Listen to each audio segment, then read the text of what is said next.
जो तुझसे लगन लगाए वो तुझ में ही खो जाए।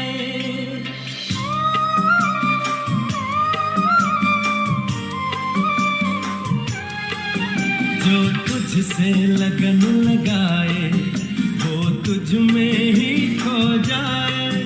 जो तुझसे योग लगाए वो परमानंद को पाए। तू सत्य है, तू शक्ति है, तू सत्य है, तू शक्ति है। जो तुझसे लगन लगाए वो तुझ में ही खो जाए।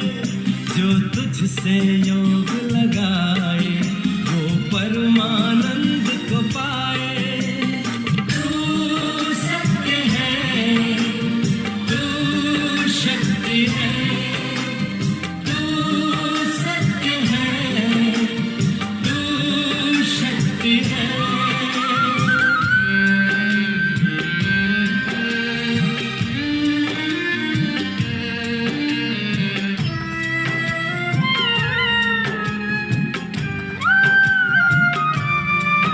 तू प्रेम का गहरा सागर, हम सारे तेरे मोती। हम सब का तू ही रचयिता, हम सब हैं रचना तेरी। तू सोमनाथ, तू शक्तिमान, तू देता अज्ञानी को ज्ञान। जो तुझसे लगन लगाए बिन मांगे सब पा जाए। जो तुझसे योग लगाए वो परमानंद को पाए। तू सत्य है, तू शक्ति है, तू सत्य है, तू शक्ति है।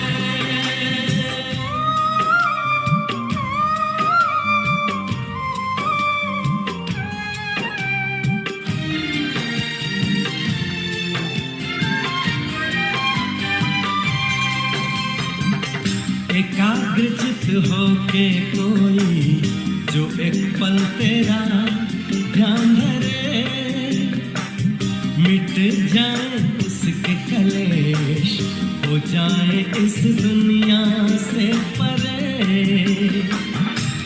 तू प्राणनाथ, तू योगेश्वर, है तेरा घर शांति का दर। जो तुझसे लगन लगाए वो तुझ में ही खो जाए। जो तुझसे योग लगाए वो परमानंद को पाए। तू सत्य है, तू शक्ति है, तू सत्य है, तू शक्ति है।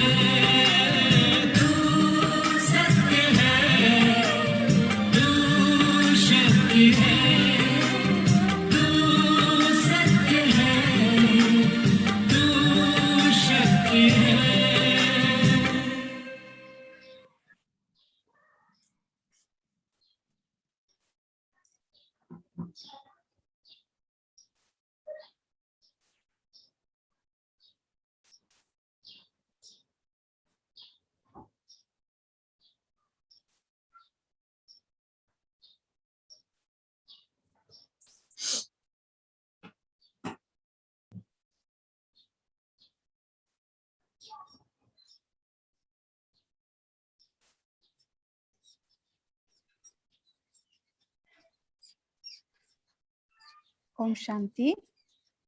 आवाज आ रही मेरी? भाई जी आवाज आ रही मेरी? क्या आवाज आ रही है? नहीं आ रही है? आ रही है आपकी आवाज दीदी। आ रही। ओके। यहाँ इंटरनेट का थोड़ा प्रॉब्लम हुआ है। ओम शांति भाई जी। आज हमारा भ्राता जगदीश भाई जी का स्मृति दिन है 12 मई 2001 में भाई जी ने अपना पुराना शरीर छोड़ा।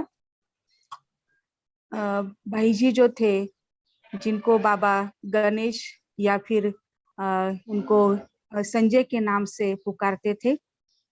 भाई जी जैसे ये थे कि दधीची ऋषि मिसल उन्होंने अपनी सेवाएं देते रहे। बाप दादा के जैसे बहुत समीप अति लाडले भाई जी थे। उन्होंने जैसे ही यज्ञ की शुरुआत हुई उसी समय बाबा के पास यज्ञ में वो आए। और बहुत पुराने भाई जी जो है उन्होंने बहुत सारे साहित्य लिटरेचर लिखे हुए हैं। जैसे हम देखते हैं कि हर एक पुस्तक अगर आप देखोगे, हर एक अगर बुक देखेंगे तो हर बुक में भाई जी का नाम आपको दिखाई देगा। भाई जी जो थे वो बहुत सिंपल बहुत थे, लेकिन हम देखते कि यज्ञ में बहुत बड़े सैंपल बने। माना जैसे आदि रतन हमारे भाई जी थे। भाई जी के साथ हमारे जो महेश भाई जी अभी हमारे साथ आए हैं, यहाँ पर अनुभवों की खान लेकर आए हैं। तो यहाँ हम देख रहे हैं कि भाई जी के साथ उन्होंने अंग संग अपनी सेवाएं दी है। भाई जी पहले दिल्ली में उन्होंने अपनी सेवाएं भाई जी के साथ दी। उसके बाद फिर 92 में वो मधुबन में आए। मधुबन में आने के बाद 95 में ज्ञान सरोवर में अपनी सेवाएं देने लगे।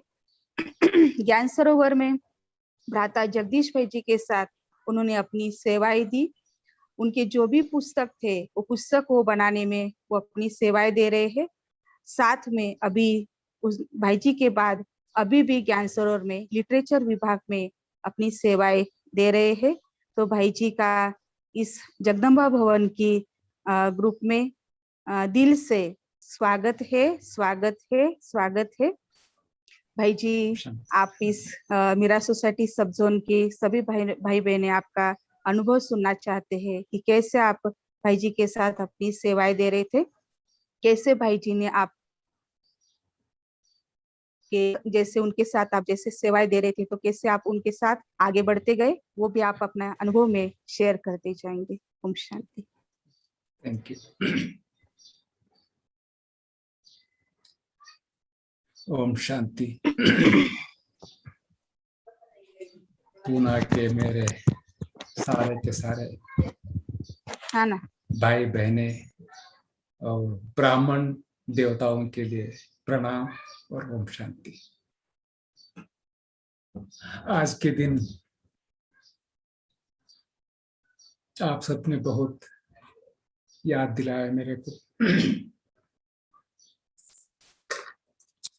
इस भगवान ने जिनको संजय, गणेश, व्यास महर्षि नामक बिरुद दिए थे साकार बाबा ने, और अव्यक्त बाप दादा ने दधीची ऋषि का टाइटल दिया। सबसे पहले बाबा ने जो ये टाइटल दिया है, इनका थोड़ा सा मैं विवरण करना चाहता हूं। जगदीश भाई साहब को संजय नाम से बाबा ने क्यों कहा, आप लोग तो जानते ही हैं। संजय का नाम कहाँ आता है? कुरुक्षेत्र युद्ध में, जिसको दिव्य चक्षु मिला हुआ था। कुरुक्षेत्र युद्ध मैदान में जो भी घटनाएं घटती थी उसका सारा विवरण उसने धृतराष्ट्र को, जो जन्म से अंधा था, उसको दिया करता था। उसी प्रकार दाता जगदीश जी ने, जिसको ईश्वरीय ज्ञान से अंधे हैं, जिनको दिखाने पड़ता, उनको अपने लेखनी से, भाषणों से ईश्वरीय ज्ञान का प्रकाश उन्होंने दिया। जैसे संजय ने कुरुक्षेत्र युद्ध में जो गीता ज्ञान भगवान ने सुनाया था कृष्ण को, उसी को उसने धृतराष्ट्र को भी सुनाया। उसी तरह शिव बाबा ने जो ज्ञान ब्रह्मा के तन में प्रविष्ट होकर दिया, उसी ज्ञान को साकार रूप में लिपिबद्ध करके जगदीश भाई ने सारी दुनिया को दिया। इसके कारण उनको एक रूप से संजय। और दूसरा और एक संजय का अर्थ है, संजय माना जिसको दिव्य दृष्टि होती है, प्राप्त हुई रहती है। तो आपको ये पता होगा जगदीश भाई भविष्य दृष्टा भी थे। उनको भविष्य में होने वाला क्या होने वाला है वो दिखाई पड़ता था। उदाहरण के तौर पर अगर कोई भी व्यक्ति उनको 2 मिनट दृष्टि देता, तो उस व्यक्ति के सारी जीवन पत्री उनको दिखाई पड़ता था। जैसे 18 जनवरी साकार बाबा ने शरीर छोड़ा तो उनको पता था। उसके कारण ब्रह्मा बाबा ने उनको मधुबन से दिल्ली भेजा। जब उस दिन रात को 18 जनवरी रात को 12 बजे दादी जी से फोन आया कमला नगर में। हर बार जगदीश भाई ने फोन उठाते थे, लेकिन उस दिन नहीं उठाया। गुलजार दादी जी ने उनको बोला जगदीश भाई फोन उठाओ, तो उन्होंने बोला नहीं दादी आज मैं नहीं उठाऊंगा, आप उठाओ, क्योंकि वो जानते थे ये समाचार कौन सा था। तो जब दादी ने फोन उठाया तब समाचार मिला बाबा अव्यक्त हुए। तो गुलजार दादी ने पूछा आप क्यों नहीं उठाया? तो उन्होंने बोला मुझे पता था इसलिए मैंने नहीं उठाया। इसी प्रकार जब इससे पहले जब विश्व किशोर बाबू ने शरीर छोड़ा, जब वो बॉम्बे जा रहे थे ऑपरेशन के लिए, तब भी उन्होंने बोला दादी को ये तो जा रहे हैं लेकिन वापस नहीं आएंगे। उनको ये भी पता था उनका देह त्याग होगा। इसी प्रकार जब बड़ी दीदी मनमोहनी ने जब बॉम्बे गई ऑपरेशन के लिए, तब भी उनको पता था दीदी शरीर छोड़ने वाली है। ये बात उन्होंने दादी प्रकाशमणि को बोला, तो प्रकाशमणि दादी ने बोला देखो जगदीश भाई आगे से ऐसी बातें किसी को मत सुना, आज से स्टॉप। तो उस दिन से उन्होंने ये सारे जो उनको पता होता था बोलना बंद कर दिया। इसलिए इस रूप से भी उनको संजय कह सकते हैं। दूसरा नाम है गणेश। गणेश का तो कई रूप है।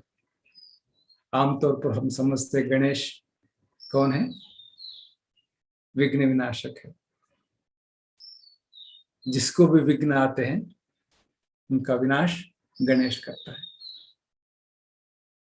इसलिए बाबा जब साकार में, आज तो हम लोगों की संख्या बहुत है, लाखों करोड़ों में है, लेकिन शुरुआत में 1950s 1960s में थोड़े से लोग थे बाबा के बच्चे, नया ज्ञान था। जहां जहां बहनें जाती थी वहां विरोध होता था, क्योंकि पवित्रता हमारा फाउंडेशन है। तो लोगों ने बहुत हंगामा करते थे, विरोध करते थे, विघ्न बहुत डालते थे। तो उस समय बाबा ने हर जगह, वो दिल्ली हो या हापुड़ हो या अमृतसर हो या यूपी में हो, हर जगह बाबा जगदीश भाई को भेजते थे। उन्होंने युक्ति से, ज्ञान से, योग से इन सारे विघ्नों को दूर करते थे। इसके कारण बाबा ने उनको विघ्न विनाशक गणेश का नाम दिया। एक दूसरा, बाबा गणेश इसलिए भी कहा होगा क्योंकि आपको पता है महाभारत किसने लिखा? हर एक बोलते व्यास ने लिखा। लिखा है व्यास ने? नहीं, व्यास ने डिक्टेट किया, गणेश ने लिखा। ये तो जानते हैं ना। उसी प्रकार सबसे पहला व्यास महर्षि है ब्रह्मा बाबा। इसलिए उसको आप शायद जानते होंगे 3 तरह के व्यास है, 3 तरह के नाम है व्यास के। एक व्यास महर्षि, एक व्यास देव, तीसरा व्यासेश्वर। व्यास का ईश्वर, व्यास का देव और व्यास, 3 व्यास है। तो व्यासेश्वर है शिव बाबा। आप ये भी जानते होंगे ओडिशा में भुवनेश्वर शहर में एक मंदिर है व्यासेश्वर। भुवनेश्वर में कई शिव के मंदिर है, उसमें एक व्यासेश्वर मंदिर है। उधर शिव बाबा का चित्र मूर्ति है, व्यासेश्वर कहते हैं। उसी प्रकार व्यासेश्वर शिव बाबा है, व्यासदेव है ब्रह्मा बाबा। ब्रह्मा बाबा ने डिक्टेट किया, गणेश जगदीश महाराज ने लिखा महाभारत, वेद, शास्त्र, पुराण जो भी कहते हैं। इस तरह गणेश जो भी है ज्ञान का लिपिबद्ध किया, इसलिए बाबा उसको गणेश नाम दिया। अगर व्यास भी नाम दिया बाबा ने, क्योंकि व्यास का भी पाठ बजाया उन्होंने, गणेश का भी पाठ बजाया। तो मैं ये कह सकता हूं सबसे पहले जगदीश भाई ने गणेश का पाठ बजाया, क्यों? ब्रह्मा बाबा ने व्यास का पाठ बजाया। तो जब भी इन्होंने पहले गणेश का पाठ बजाया, लिखना शुरू किया, लिपिबद्ध करना शुरू किया, फिर उसके बाद जब बाबा साकार बाबा अव्यक्त हुए, उसके बाद उन्होंने व्यास महर्षि का पाठ बजाना शुरू किया, अर्थात डिक्टेट करना, लिख के देना, और उसको किताब के रूप में लिखने वाले, बनाने वाले और कोई आत्मा का भाग्य जागृत हुआ। और अव्यक्त बाप दादा ने दधीची का टाइटल दिया, क्योंकि दधीची का टाइटल किसका है आप जानते हैं? ब्रह्मा बाबा का है। अपने हड्डी हड्डी बाबा के लिए उन्होंने दिया। उसी प्रकार बाप दादा, अव्यक्त बाप दादा ने दधीची के ये टाइटल जगदीश भाई को दिया। आपने सुना होगा, देखा होगा, लास्ट में जब जगदीश भाई आईसीयू में थे, वहां भी उन्होंने सेवा नहीं छोड़ी। सोनीपत का जो लैंड मिली थी सरकार से हमें, उसका कार्य योजना, उसका प्लानिंग बनाना, नक्शा बनाना, वो किस तरह होना चाहिए, वो आईसीयू में रहकर ही उन्होंने मीटिंग बुलाई थी। उस मीटिंग में मैं भी गया था। उस दृश्य देखे तो आज भी मेरे आंखों में आंसू आते हैं। वो उठ नहीं सकते थे, लेटे हुए थे बेड पर, उसके पीछे तकिया वगैरह सहारा देके, माइक देके वो सबसे बात कर रहे थे। उनको उतना तकलीफ है, पेट इतना बड़ा हो गया था क्योंकि पेट में पानी भरा हुआ था। वो पेट इतना बड़ा होते हुए भी, इतनी तकलीफ होते हुए भी, वो सबको मीटिंग में हंसा रहे थे। हंसाते हंसाते उसको क्या करना है, सोनीपत जमीन को एक मॉडल बनाना है। भविष्य में जैसे देवी देवता, जैसे अजमेर में, राजकोट में जैसे राज प्रिंस प्रिंसेस का जो कॉलेज है, उस तरह भविष्य के प्रिंस प्रिंसेस को तैयार करने का एक ट्रेनिंग सेंटर वहां बनना चाहिए। इस तरह का उनका प्लान था, लैंड वंडरलैंड ऑफ, उस तरह उन्होंने नाम दिया था। तो अंत तक उन्होंने सेवा की, खुद बीमार होते हुए भी मिलने आए हुए लोगों को रिफ्रेश करके, उनको खुश करके, हंसा के भेजते थे। सिर्फ लास्ट दिन, जिस दिन शरीर छोड़ना था, उस दिन उन्होंने बात नहीं किया। बाकी दिन, एक दिन पहले तक उन्होंने सबको ज्ञान सुनाया, खुश किया और रिफ्रेश किया। तो ये रही उनके टाइटल। बाकी उस महान आत्मा के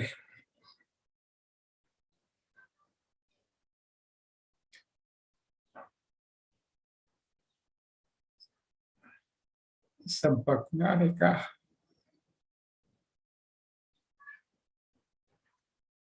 भाग्य मुझे मिला 1987 से। मैं 1987 में मधुबन में सेवा करने के लिए आया था, क्योंकि मैं कई सालों से मुझे राइटिंग, एडिटिंग, प्रिंटिंग फील्ड में अनुभव था। मैं कर्नाटक के हुबली में जब जो सेंटर पर रहता था वहाँ लिटरेचर की सेवा करता था। शिवकाशी जाना, प्रिंट करवाना, वहाँ एक लोकल मैगजीन है वर्ल्ड विश्व नव निर्माण, उसका आर्टिकल एडिट करना, लिखना, ये सारा मेरे करीब 10, 11, 12 साल से अनुभव था। जब मैं मधुबन आया था तब दादी से, बड़ी दादी से बोला, दादी मैं मधुबन में रहना चाहता हूँ। तब उन्होंने पूछा आप क्या सेवा करते हो वहाँ? तो मैंने कहा ये सारा लिटरेचर की सेवा करता हूँ। तो उन्होंने बोला देखो महेश भाई, दिल्ली में कृष्णा नगर में आत्म प्रकाश भाई अकेला है, क्योंकि हमारे सारे इंग्लिश, हिंदी, सारे लिटरेचर छप के वहीं से आते हैं, तो उनको एक हैंड चाहिए, तो आप जाओगे? तो मैंने कहा दादी जी मैं मधुबन में रहना है, मधुबन के लिए आया हूँ। फिर दादी जी ने बोला 1 साल के लिए जाओ। तो मैंने कहा ठीक है। दादी बोल रही तो फिर 1 साल के लिए मैं दिल्ली गया 1987 प्रोबली नवंबर। मेरे को तो उतनी हिंदी आती नहीं थी, तो आप तो जानते होंगे दिल्ली वाले कितना फास्ट बोलते हैं, वो भी हमारे आत्म प्रकाश प्रिंटिंग प्रेस वाले इतना फास्ट बोलते हैं। तो मुझे तो 1 महीना लगा समझने में, समझ में नहीं आता तो क्या हिंदी बोलते। तो धीरे धीरे बाबा ने सिखाया हिंदी। फिर वहां सारे वो अकेले थे, हर चीज के लिए बाहर जाना पड़ता था। तो वहां मैं ऑफिस और प्रिंटिंग प्रेस थी वहां सारा लेबर देखना, अकाउंट्स लिखना, ऑफिस संभालना, ये सीख लिया। इतने में एक सेवा मिली मेरे को, जगदीश भाई साहब के पास जाकर, जो वर्ल्ड रिन्यूअल और ज्ञानामृत के लिए जो संपादकीय लिखते थे, लिखा हुआ स्क्रिप्ट वहां जाके ले आना, ले आके आत्म भाई को देना। आत्म भाई बाहर उसको टाइप सेटिंग करवाते थे। फिर टाइप करने के बाद उसका प्रूफ दिखाने के लिए फिर मुझे शक्ति नगर जाना पड़ता था। तो वहां शक्ति नगर बस में जाने के लिए लगभग 1 घंटा लगता है, कृष्णा नगर से शक्ति नगर। सुबह सुबह चले जाता था, तो फिर वो जो देते थे वो लेकर वापस आता था। मैं रोज जाता था, दरवाजे में पास जाकर एक भाई आवाज देते, एक भाई आता था। तो मैं कृष्णा नगर से आया हूँ, भाई साहब ने बुलाया। तो फिर उन्होंने ऊपर जाके भाई साहब से एक लिफाफा ले आते थे, तो मैं जाता था। ऐसे 1 साल तक चलता रहा, हफ्ते में 1-2 बार जाना आना, ले आना देना। तो वो मुझे रोज ऊपर फर्स्ट फ्लोर में खड़े होकर देखते थे, ये कैसा आता है, क्या करता है, ये इधर उधर देखता है या सीधा अपना काम करता है। इस तरह से वो टेस्ट करते थे। कोई भी आता था तो उसका व्यवहार क्या है, कैसा है। ये शुरू से सिर्फ मेरे लिए नहीं, सबके लिए, जो भी कुमार आते थे, कुमारी आते थे, स्टूडेंट्स आते थे, उनको सबसे पहले वो परख लेते थे। ऐसे चलता रहा। तो मैं सोचते रहा, देखो मैं 1 घंटा बस में धक्का खा के इनके पास आता हूँ, ये एक दिन भी मेरे से मिले नहीं, सिर्फ किसी से भेजते हैं, किसी से मंगाते हैं। कम से कम मेरे को क्या भाई कहाँ हो, क्या हो, कैसे हो, कहाँ से आए हो, ये भी नहीं पूछ रहे। फिर ये साल तक उन्होंने मेरे से कुछ भी नहीं पूछा। फिर 1 साल के बाद तो हमने भी सोच लिया हमारा काम क्या है, जाना है, ले आना और पहुंचाना। तो एक दिन ऐसे मैं लेके वापस आ रहा था, तब एक भाई आया, भाई जी आपको भाई साहब बुला रहे हैं। मैंने कहा आज कैसे बुला रहे हैं? चलो ठीक है। फर्स्ट फ्लोर में गया, वहां एक विजिटिंग रूम है, तो वहां मुझे बिठाया गया। 2 मिनट के बाद वे आए अपने कमरे से, मैं खड़े हो गया, क्योंकि आपको तो पता है हमारे भारतीय संस्कृति में अपने से जो बड़े आते हैं उनको रिगार्ड देने के लिए खड़े हो जाते हैं। मैं खड़ा हो गया तो उनको बहुत आश्चर्य लगा, तो फिर बैठने के लिए बोला, लेकिन मैंने बैठा नहीं, क्योंकि जब पहले बड़े बैठे तब हम बैठे ना। तो फिर वो बैठने के बाद मैं बैठा। तो उस दिन मेरे से पूछा आपका नाम क्या है? आपका फैमिली बैकग्राउंड कौन है, कहाँ से हो, कितना पढ़ाई किया है, क्या क्या सेवा किया है, ये सारा पूछा। तो फिर उन्होंने पूछा अभी क्या करना चाहिए, यहीं रहना है या जाना है। मैंने कहा तो बाबा की सेवा है, जब तक हो सकता है मैं करता हूँ।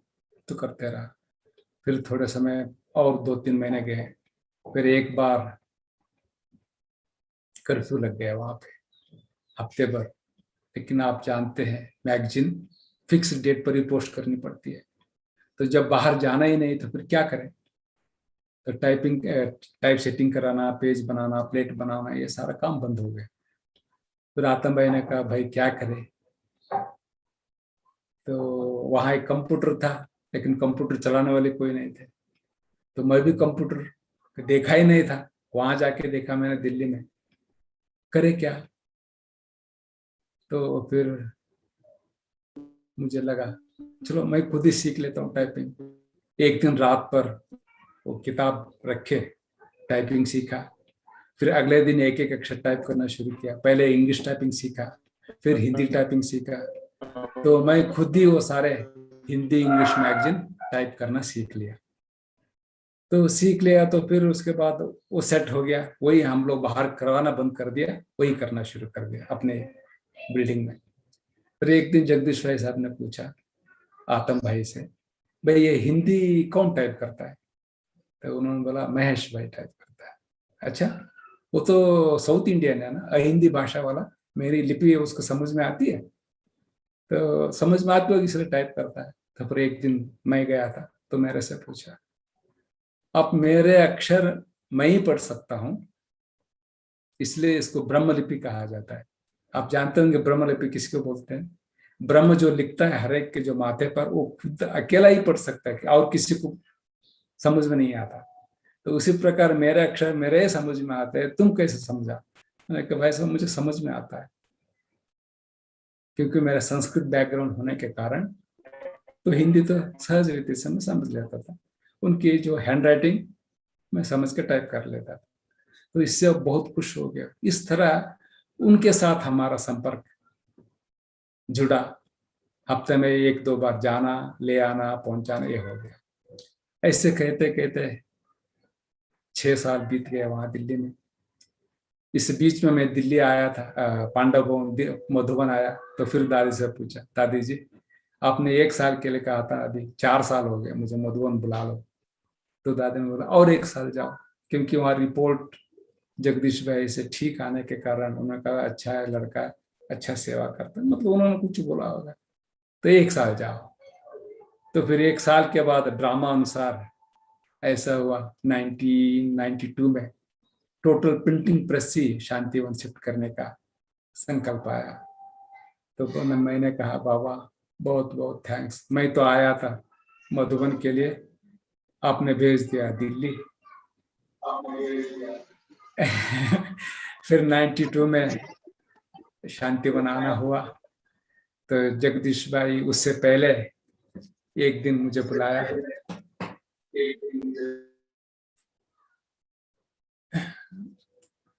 और कुछ प्रॉब्लम, बुलाया तो फिर एक दिन दोपहर का दिन था, मैं गया तो विजिटिंग ग्रुप में बिठाया। तो पूछने लगे भाई आप लोगों ने बहुत इतने दिन तक अच्छा सेवा किया, अभी हम छोड़ के जा रहे हो। तो मैंने कहा भाई साहब मधुबन जा रहे हैं, मेरा तो शुरू से यही इच्छा थी मधुबन जा रहे, देखो आपका संकल्प बाबा ने साकार कर दिया, भले ठीक है जाओ। तो उतने में बहनों से बुला के एक जग जो मैंगो शेक मंगाया। तो उन्होंने कहा पियो। उन्होंने कहा भाई साहब मैं मैंगो जूस नहीं पीता, मुझे नहीं चाहिए। नहीं नहीं आपके लिए खास बनाया, ऐसे एक ग्लास में खुद डाल के दिया, तो पियो। तो मैं पीने लगा, बातें करने लगे। बातें करते करते करते उन्होंने पूरे जग था ना, वो जग मैंगो जूस मेरे को पिला लिया था। मुझे खुद को पता नहीं पड़ा मैं कैसे पिया। इस तरह से उनका जो प्यार, उनका व्यवहार, उनके बातें, ये सब ऐसा करता था उनके सामने जाते सब कुछ हम भूल जाते। ये हो गया 92। फिर हम आ गए शांतिवन, मधुबन आ गए। मधुबन आने के बाद 92 93 से फिर वहीं रहा। 3 साल शांतिवन में। उससे पहले फिर एक दिन दादी से फिर मैंने पूछा, दादी जी मैं तो आप दिल्ली भेजा, दिल्ली पूरा करके आया, अभी तो मुझे मधुबन बुला लो। तो फिर दादी ने कहा ठीक है, ज्ञान सरोवर बन रहा है, ज्ञान सरोवर बनने के बाद मैं आपको ऊपर बुलाऊंगा। तो ये बात उन्होंने शायद जगदीश भाई से कहा होगा। 95 में ज्ञान सरोवर बना तो जगदीश भाई ने उनको बोला मुझे महेश, क्योंकि जगदीश भाई साहब को वहाँ डायरेक्टर ऑफ द एकेडमी बनाना चाहते थे, तो उसके कारण उन्होंने कहा मुझे एक हैंड चाहिए। तो फिर कौन चाहिए? तो उतने में दादी जी ने कहा महेश ऊपर आना चाहता है। तो पर उन्होंने बोला महेश को मुझे दे दे। ठीक है, लेकिन जब मैं ऊपर आया मैं 95 में, तब दादी ने एक दिन मेरे को बुला के बोला महेश भाई जगदीश भाई आपके मांगनी किया तो आप उनके पास जाना ज्ञान सरोवर। तो मैं हाँ तो बोला, लेकिन मन अंदर से इच्छा नहीं थी, क्योंकि इतने बड़े भाई उनके नजदीक रहना, टोटली उनका काम करना। पहले तो प्रिंटिंग प्रेस में सेवा करता, अभी पूरे के पूरा सेवा उनके पास करना तो दिल नहीं मान रहा था। इतने बड़े आदमी के साथ रहना बड़ा मुश्किल होता है। ऐसे कहते कहते मैं 3 महीने तक उनके पास गया नहीं। एक दिन मधुबन में मेरे लोग छोटी बहन आई थी, उनके कुछ मार्केटिंग जाना था, तो मार्केट के लिए मैं गया। तो आते आते 3 बज गया। दोपहर में 3 बजे दादी जी भोजन करके आंगन में बैठती है, कोने में, जहाँ निर्वल भाई का जो ऑफिस है वहाँ थल्ले पे बैठती है। तो मैं वहां गया तो मेरे देखते ही बुला लिया, इधर आओ इधर आओ। आप जानते हैं दादी जी कैसे बुलाते। तब मैं गया तो जगदीश भाई से मिला, मैंने कहा नहीं दादी। तो दादी ने कहा देखो तुम्हारे कारण मुझे 1 घंटा उसका क्लास सुनना पड़ा। उसने बोला दादी मैं जिंदगी में पहली बार एक हैंड आपसे मांगा, वो भी आप नहीं दे पा रहे, इसलिए जाओ उनके पास जाके सारी मांगो, फिर सेवा करना शुरू करो। तो इतने में मुझे बहुत बुरा लगा, मेरे कारण दादी जी को डांट कर खानी पड़ी, बात सुननी पड़ी। तो फिर उसी शाम को मैं उनके पास गया तो ओम शांति कही, सुदर्शन भवन में थे। तो दादी जी ने भेजा? मैंने कहा हाँ। अच्छा। तो उन्होंने कहा जब तक मैं यहाँ हूँ मधुबन में, रोज सुबह 6 बजे मुझे एक फोन करना, क्योंकि ऑफिस था ज्ञान सरोवर में, जगदीश भाई रहते थे मधुबन पांडव भवन में, सुदर्शन भवन में, मैं रहता था विशाल भवन में, पांडव वही मधुबन में। तो रोज मैं आया जाया करता था। तो इसलिए ऑफिस जाने से पहले मेरे से बात करके जाना, अगर कोई अर्जेंट काम है तो मैं आपको दे दूंगा। तो रोज सुबह 6 बजे मुझे फोन करके उनको गुड मॉर्निंग करना, ओम शांति कहना पड़ता था। ये मेरे जीवन में एक बहुत बड़ा भाग्य रहा। जिस व्यक्ति से बात करने के लिए लोग अपॉइंटमेंट लेना पड़ता है, इंतजार करना पड़ता है, तो उस महान आत्मा से मुझे रोज गुड मॉर्निंग करने का सौभाग्य मिला। जब उनको डायरेक्टर बनाने का विचार था तो किसी कारण उनको दिल्ली छोड़ना नहीं हुआ, तो इसके कारण उनको कैंसिल हुआ मधुबन आना। तो फिर उन्होंने मेरे को बुक्स बनाने की सेवा की। उस समय 1997 से उन्होंने मेरे को किताब के मैटर देते रहे या बेचते रहे। सबसे पहले उन्होंने मेरे को जो दिया किताब बनाने के लिए, भारतीय त्योहार और उनके आध्यात्मिक रहस्य, मोटी किताब है, अभी तो उसका 2 भाग किया गया। वो टेक्स्ट दिया, वो बना के दिया। उनको उनकी विशेषता ये थी, वो हर आत्मा की क्या कला है, क्या विशेषता है, वो परख लेते थे। उन्होंने इतने सारे, लगभग मेरे से करीब 40-50 बुक्स उन्होंने बनाए। एक दिन भी ये नहीं पूछा भाई तुम कब तक तैयार करके दोगे, बिल्कुल नहीं। एक बार मैटर दे दिया, बस खत्म। तो जब तक वे रहे, साल में कम से कम 3-3 किताब बनती रही। तो उन्होंने एक दिन बोला महेश भाई आप पहले क्यों नहीं मिले मेरे को, कितने बुक्स तैयार हो जाते थे। क्योंकि उससे पहले छोटी छोटी किताब बनती थी, बड़ी बड़ी किताब नहीं बनती थी। तो ज्ञान वो भारतीय त्योहार करीब 400-500 पेजेस है, तब से बड़ी बड़ी किताब बनना शुरू हो गया। तो जब वे रहे तब तक मैंने लगभग 12 किताब बनाए। उनके सबसे पहले है भारत के त्योहार और उनके आध्यात्मिक रहस्य। दूसरी किताब है ज्ञानमाला, आपने देखा होगा। ये ज्ञानमाला बहुत लंबी किताब है, लगभग 750 पेजेस है। ये आपने देखा होगा, ये ज्ञानमाला 750 पेजेस है, ये किताब बनी। उसके बाद ज्ञान निधि नामक किताब बनी, ज्ञान प्रवाह नाम से किताब बनी, अविनाशी विश्व नाटक का 2 भाग बने। उसके बाद इंग्लिश किताब बड़ी बड़ी, स्पिरिचुअल मिसलिनियस, बिल्डिंग ए वैल्यू बेस्ड पीसफुल सोसाइटी, एक कैलेडोस्कोपिक व्यू, अप्लाइड स्पिरिचुअल साइंस। इस तरह बड़ी बड़ी मोटी मोटी 10-12 किताब बनाए। फिर उसके बाद कार्टून और कहावतें, एक हिंदी किताब, ये उनकी लास्ट किताब है। उसको देख के उन्होंने शरीर छोड़ा, उनके सामने से लास्ट किताब, क्योंकि वो 2 किताब मैंने दिए थे, कार्टून और कहावतें और true agents of Mahabharata and Gita. तो उन्होंने कहा ये गीता वाली बाद में बनाना, पहले इसको कार्टून और कहावतें बना। कार्टून और कहावतें की बहुत बड़ी कहानी है, शायद आपने सुना होगा, नहीं सुना होगा। एक किताब करीब ये भी 500-600 पेज की किताब है। ये ज्ञानामृत में 1962 से जो कार्टून्स छपे थे उनको कलेक्ट करके किताब बनाना था। तो उन्होंने कहा भाई ये सारे ज्ञानामृत ढूंढ के उनमें से कार्टून और सारे स्कैन करके किताब बनाओ।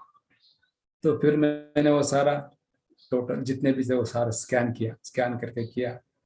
तो उसका एक डेमी बनाया, उसके एक्सप्लेनेशन चित्र, एक पेज में आपने देखा होगा, एक पेज में लेफ्ट साइड चित्र होता है, राइट साइड एक्सप्लेनेशन होता है। तो एक सैंपल डेमी बना के मैंने उनको दिखाया, तभी भी वो ग्लोबल हॉस्पिटल में थे, आईसीयू में। तो दिखाया तो उन्होंने सारे चित्र देखा, देख के महेश भाई इसमें एक चित्र मिस है, देखिए उनको, उनकी स्मरण शक्ति कितनी पावरफुल है। वो था 2001, वो किताब जब बनी, उसमें एक कार्टून मिस है। तो वो नहीं, मैंने कहा नहीं भाई साहब, मैं सारे के सारे ढूंढ निकाला है, नहीं है देखो। उसका टाइटल है फटक चंद गिरधारी, न थाली न कटोरी। आपने देखा होगा एक भिखारी थाली कटोरे लेकर बैठा हुआ भीख मांग से, इसका नाम है फटक चंद गिरधारी। ये है फटक चंद गिरधारी, लेकिन खाने पीने के लिए न थाली न कटोरी।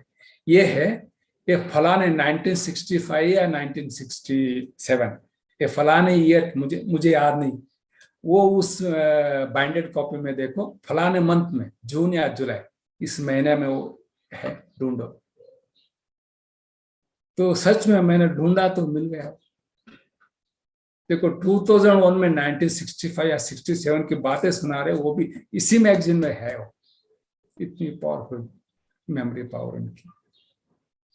तो वो उन्होंने देख के बहुत खुश हुए। तो देखो उन्होंने, देखो ये भी पूरा हो गया।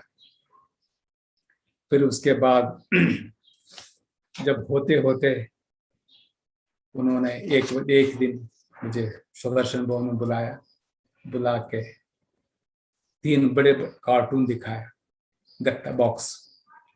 तो इसमें 5 साल की साकार मुरली है। तो इनको ले जाके उन्होंने एक लिस्ट दी, 101 टॉपिक की एक लिस्ट दी। इस मुरलियों को पढ़ के ये 101 टॉपिक पॉइंट्स निकालना है। उदाहरण के तौर पर परमात्मा, आत्मा, सृष्टि नाटक, 3 लोक, सूक्ष्मोतन, त्रिमूर्ति, नारी उत्थान और ये सत्युग, त्रेतायुग, 4-5 युग, और उसके बाद ये पद, सत्युग के पद और कर्म की गहन गति, ये सारे, ये 101 टॉपिक है। और इसके अंदर फिर परमात्मा का नाम, रूप, देश, काल, कर्तव्य, ये। और आत्मा, आत्मा अविनाशी है, आत्मा सो परमात्मा, ब्रह्म कलविदम, ये सारे जो है अलग अलग अलग इससे टॉपिक, एक एक में 10-10, 12-12 टॉपिक्स, इतने सारे टॉपिक्स मुझे निकाल के देना। तो मैंने पूछा भाई साहब कितने समय में चाहिए? तो उन्होंने कहा 3 महीने के अंदर चाहिए। मैंने कहा ठीक है। तो मैं कमरे में आके देखा, सोचा इन्होंने 3 महीना टाइम दिया, लेकिन 3 महीने में कैसे होगा? 101 टॉपिक है। सबसे पहले वो मुरली को टाइप करना है, 5 साल की मुरलियां टाइप करनी है, फिर उसके बाद उसको प्रूफ रीडिंग करना है, करेक्शंस करना है, फिर उसके बाद लोगों को बांटना है। उन्होंने क्या किया, 3 ग्रुप बना के दिया। पांडव वन से एक ग्रुप 10-10 लोगों का, ज्ञान सरोवर से, ज्ञान सरोवर से 10-10 लोगों का एक ग्रुप, और ग्लोबल हॉस्पिटल शांतिवन का एक ग्रुप। इस तरह 3 ग्रुप बनाया। 3 ग्रुप बना के उनको काम दिया, भाई आप लोग रोज अपने सेवा करके 1 घंटा टाइम निकाल के एक टॉपिक मुरली पॉइंट्स निकालना। तो ये काम मैंने पहले भी किया था, जब मैं हुबली में था उस समय हम किए थे, केलापुर, वो जो तपोवन में, वहां किया था, तो मुझे अनुभव था। फिर मैंने सबसे पहले मुरली टाइप कराया, मैं खुद किया, और अपने शांतिवन प्रिंटिंग प्रेस और ग्लोबल हॉस्पिटल जो जो टाइपिंग जानते हैं उनको सारा मुरली देकर टाइप करवाया। फिर उसके बाद वो टॉपिक मैंने एक एक टॉपिक का एक ये बनाया, ग्रुप बनाया, पर्ची बनाया। पर्ची बना के एक हफ्ते के 7 मुरलियों का एक पिन पकड़, एक ये बनाया, जैसा बंडल जो होता है 7 मुरली का। एक व्यक्ति को 7 दिन की मुरली देना, एक व्यक्ति वो एक टॉपिक देना। फॉर एग्जाम्पल एक किसी को 7 मुरली देना, 7 मुरली दे के भाई परमात्मा के बारे में आप इसमें ढूंढ के दो। तो ढूंढते समय क्या लिखना, पेज नंबर और लाइन नंबर और मुरली डेट, ये लिखना। इस तरह सबको एक एक टॉपिक देख देख के शुरू किया सेवा। तो टाइपिंग करने में 3 महीने लग गए। भाई साहब ने कहा था 3 महीने के अंदर मुझे रिजल्ट है, तैयार हो गया। उस समय ऑलरेडी वो बीमार पड़े थे, बिस्तर पर लेटे रहते थे। सुदर्शन भवन में जब भी वो आते थे, हर हफ्ते 3 जगहों से, 3 स्थानों से भाइयों को बुला के उनको क्लास कराते थे। ये पॉइंट्स निकालने वाले को निकाल के देखो उसका महत्व बताते थे। इसके लिखने से क्या होता है, सिर्फ मुझे लाभ नहीं, सबसे ज्यादा लाभ फायदा आपको होता है, क्योंकि ये मुरली आप साकार मुरली डिटेल में पढ़ेंगे, ढूंढेंगे, आपको मनन होगा, बुद्धि में बैठेगा। तो इससे क्या होता है, फिर हम इसका संग्रह करके किताब बनाए। तो फिर मैंने भाई साहब से पूछा, तो इतना करते करते करते 3 साल लग गए। 3 साल का काम वो चाहते 3 महीने में हो जाए। तो फिर मुझे साकार बाबा की याद आया। साकार बाबा वैसे करते थे, कोई भी काम अर्जेंट अभी चाहिए। तो ये विशेषता साकार बाबा की एक विशेषता उनमें पहली बार मैंने देखा। तो कई आप लोगों ने शायद एक व्यक्तित्व ने किताब पढ़ी होगी, उसमें कई भाई बहनों का अनुभव है। तो ज्यादातर लोगों ने यही अनुभव किया कि साकार बाबा में जो भी गुण थे, विशेषता है, वो सारे उनमें थे। तो साकार बाबा को बिल्कुल उन्होंने 100% फॉलो किया। तो ऐसा अनुभव सुनाया। तो उसी प्रकार हमने देखा, तो सारा जो संग्रह हुआ था, तो उसका एक एक मैंने एक बाइंड करके एक किताब बनाई, कच्चा बना के मैंने उनको देते बोला, भाई साहब ये किस काम आएंगे? तो भाई साहब ने बोला, देखो महेश भाई, ये काम मुझे 10 साल पहले चाहिए था। इससे मैंने बहुत कुछ करना चाहता था, लेकिन मुझे कोई मिले नहीं, हैंड्स नहीं मिले, क्योंकि मैं रहता था दिल्ली में, तो सारे हैंड्स है मधुबन में, तो इसलिए काम नहीं हो पाया। आप मिले तो एक बहुत बड़ा काम हो गया। तो मैंने पूछा, आप क्या करेंगे भाई साहब, ये किसको फायदा है? तो उन्होंने ये बताया था कि आगे आने वाले जो पीढ़ी है ना, हमारे पूरे ज्ञान को नहीं मानेंगे, जैसे हम लोग मानते हैं ना, बाबा जो भी बोला 100% मान लेते हैं। लेकिन आगे आने वाले जो लोग हैं ना, आत्माएं हैं ना, वो सारे के सारे नहीं मानेंगे। कई लोग सिर्फ आत्मा के बारे में मानते हैं, कोई परमात्मा को मानते हैं, कोई योग का ज्ञान मानते हैं, कोई दैवी गुणों को धारणा के, कोई सेवा के पॉइंट, ये ज्ञान वो मानते हैं। तो ऐसी आत्माओं के लिए जो आत्मा, जब आत्मा के जो हमने पॉइंट्स निकाल कर रखी है, ये उन लोगों के लिए एक एनसाइक्लोपीडिया बनेगी। आत्मा के बारे में जो भी वो ढूंढेंगे, परमात्मा के बारे में जो भी वो जानना चाहेंगे, वो सारा डिटेल इसमें आएगा, इस बुक में आएगा। ऐसा ये करने का विचार उनका था, लेकिन ये पूरे कलेक्शन पूरे होते ही उन्होंने शरीर छोड़ा। लेकिन ये काम उन्होंने पूरा नहीं कर पाए। लेकिन मैंने सोचा, देखो भाई साहब इतने बीमार होते हुए भी लेटे लेटे सब में उमंग उत्साह भर के ये बनाया, तो इसको कुछ ना कुछ करना चाहिए।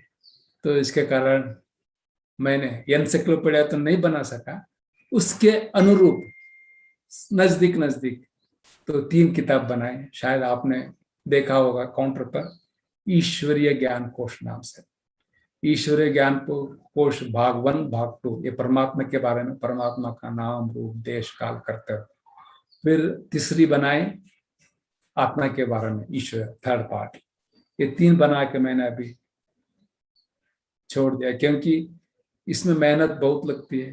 क्योंकि आपने शायद परमात्मा के ईश्वरीय ज्ञान कोश पहला भाग आपने देखा होगा, उसमें परमात्मा का नाम बारे में आता है। परमात्मा का नाम, बाबा ने जो 5 साल की मुरलियों में जो भी अपना नाम बताया, सोमनाथ बताया, बबुलनाथ बताया, विश्वनाथ बताया, रामनाथ बताया, तो उस सारे जो ज्योतिर्लिंग पुराने मंदिर है, उन मंदिरों की इतिहास, हिस्ट्री फोटो के साथ उस किताब में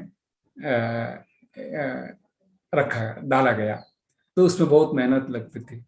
तो और उसका रिस्पॉन्ड भी उतना ज्यादा नहीं मिला, क्योंकि लोगों के पास अभी पढ़ने के लिए टाइम कहाँ है, और इतनी बड़ी बड़ी किताब। लेकिन उस किताब बनाते बनाते मेरे को तो सबसे ज्यादा फायदा तो मुझे हुआ कि बाबा के सारे साकार मुरलियों के बहुत डेप्थ से अनुभव करने का, साकार बाबा का अनुभव करने का, साथ अनुभव करने का, ये मुझे फायदा हुआ। तो अगर आप लोगों में कोई भी नहीं पढ़ा है तो इन 3 किताबों को, ये बाबा के साकार बाबा का डायरेक्ट मुरली है, उसमें एक शब्द भी कोई मिक्स नहीं किया, एज इट इज रखे। उसके आधार पर रेफरेंस, जैसा 24 अवतार है, जैसा परमधाम बहुत दूर है, कितना दूर है उसके बारे में उसमें साइंटिस्ट का ये दिया हुआ है। तो उसकी प्रकार ये प्रिंस प्रिंसेस का कॉलेज कैसा है, कई बातें उसमें। तो ये है ज्ञान, या जब तक वो रहे उस समय। तो बाकी जब वो एक शरीर छोड़ने से 1 हफ्ते पहले, मैं रोज जाता था ग्लोबल हॉस्पिटल, शरीर छोड़ने से 1 हफ्ते पहले मैं जाना बंद कर दिया, क्योंकि मुझे उनकी जो रूप देखा नहीं जाता था। लेकिन उतने में मेरे को मेरे लौकिक पिताजी एडमिट हुए थे हॉस्पिटल, तो बुला रहे थे, देखना चाहते थे। तो फिर मैंने भाई साहब से पास किया, भाई साहब ऐसे घर से फोन आया, मैं क्या करूं। उन्होंने कहा, तब तक वो लोग भाई साहब सुखदा में शिफ्ट हुए थे। उन्होंने कहा जरूर जाओ, तो जाने से जाते समय 1 बॉक्स टोली लेके जाओ, मेरे से मिल के जाओ। तो फिर मैं जाने से पहले उनसे मिलने गया, तो फिर एक डब्बा टोली दिया, दे के उनको बोलना मेरी तरफ से टोली देना, और जल्दी ठीक होने के लिए बोलना, और आने के बाद फिर मेरे को मिलना। तो ऐसे ही हुआ। फिर उन्होंने शरीर छोड़ा मई में, मई गया था फरवरी में, मार्च में मैं वापस आया। फिर दोबारा उन्होंने मार्च में मेरे को एक बार बुला के, कोई नहीं थे, वो अकेले थे, तो बुलाया, लेटे हुए थे, 2 मिनट दृष्टि दिया, गुलदस्ता दिया, मैंने आपके लिए गुलदस्ता मंगाई, गुलदस्ता दिया। और फिर बगल में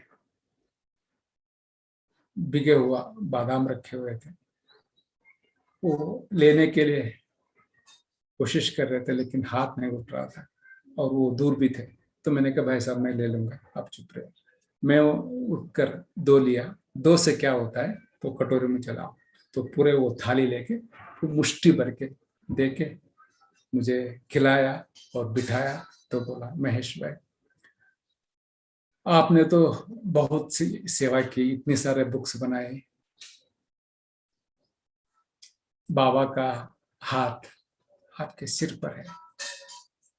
तो ये बातें सुनकर मुझे बहुत बहुत खुशी हुई। मैंने कहा, मैं कभी एक्सपेक्ट किया नहीं था। मैंने कहा भाई साहब, ये सारे आपका आशीर्वाद है, बाबा का आशीर्वाद है।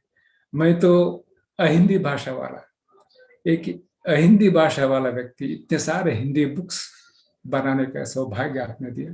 ये तो आप लोगों की महानता है, बाबा की कृपा है, इसलिए इसमें मेरा कुछ भी नहीं। फिर भी उन्होंने बहुत खुश हुए, खुश होते। ये उनके साथ का मेरा अंतिम भेंट थी, क्योंकि उसके बाद मैं गया नहीं। उसके बाद उन्होंने आज के दिन रात 8:05 पर शरीर छोड़ा। लेकिन इन महान आत्माओं का जो जीवन कहानी सुनने का और सुनाने का अर्थ क्या है?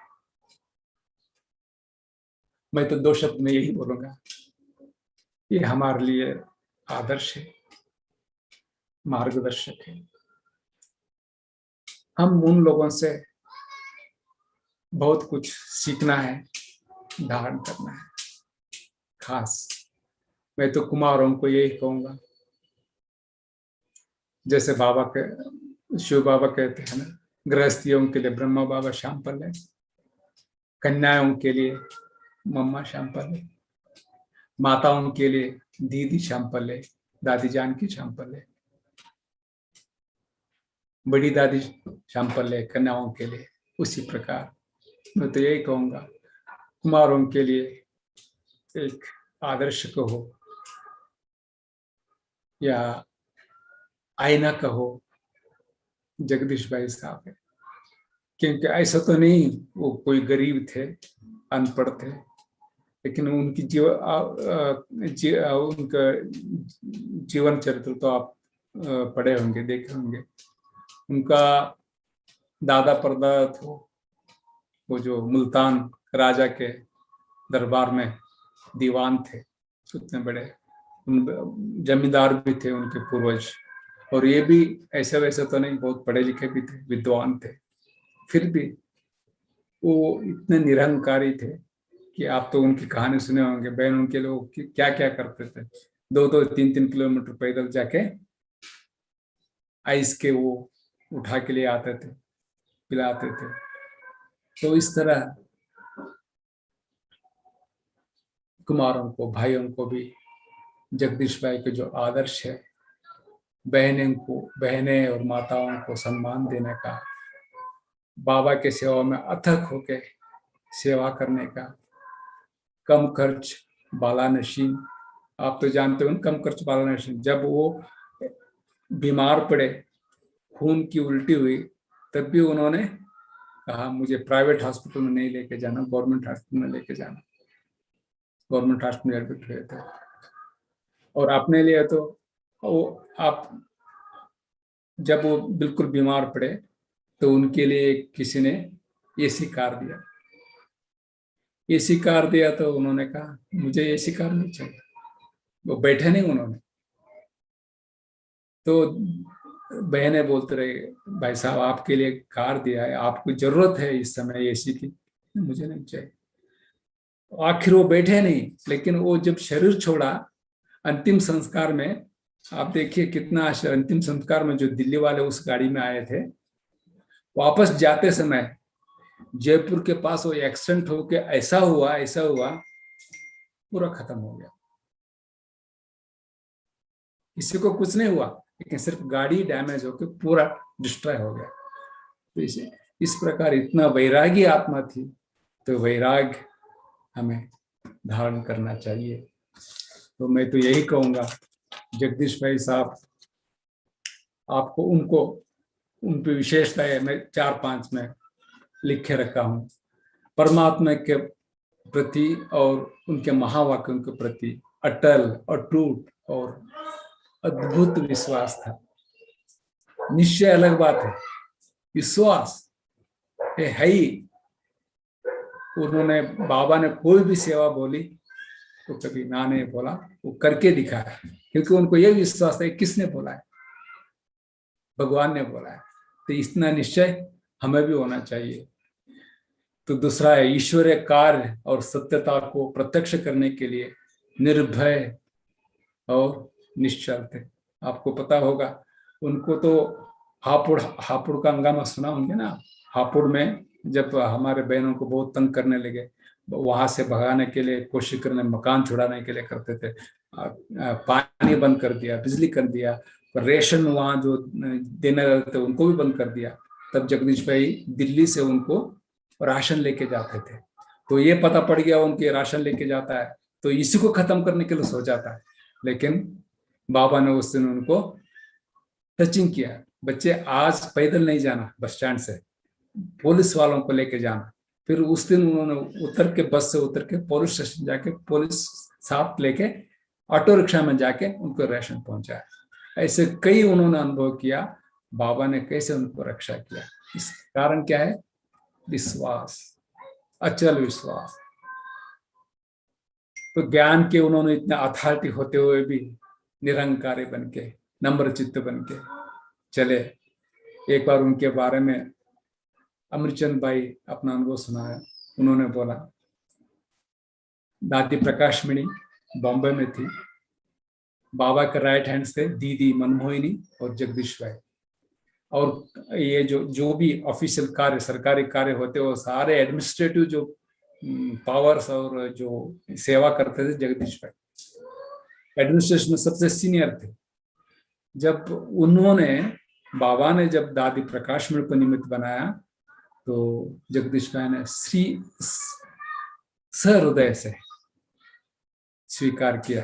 ये कभी नहीं आया कि मैं सीनियर हूं, मैं हेड बनना चाहिए, नहीं। ये बहनों की संस्था है, बाबा ने बहनों को आगे रखा है, इसलिए बहनों को सम्मान देना, आगे रखना हमारा परम धर्म है। इसलिए अंत तक उन्होंने बहनों को ही आगे रखा है। आपको ये पता होगा, जैसे ब्रह्मा बाबा एक बार अपनी संपत्ति को समर्पित करने के बाद दोबारा उन्होंने पैसा देखा ही नहीं, उसी प्रकार जगदीश भाई अंत तक भी अपने जेब में एक पैसा भी नहीं रखा। हर जो भी पैसा चाहिए बहनों से लिया करते थे। इनका त्याग और तपस्या मूर्ति थे। अगर उनके बारे में ऐसे में बोलते जाऊं तो बहुत हो जाएगा, इसलिए 7 बजने वाले हैं। ये आपने जो मुझे एक मौका दिया भाई साहब के बारे में बोलने के लिए, तो आपके लिए मेरा अनंत धन्यवाद। ओम शांति।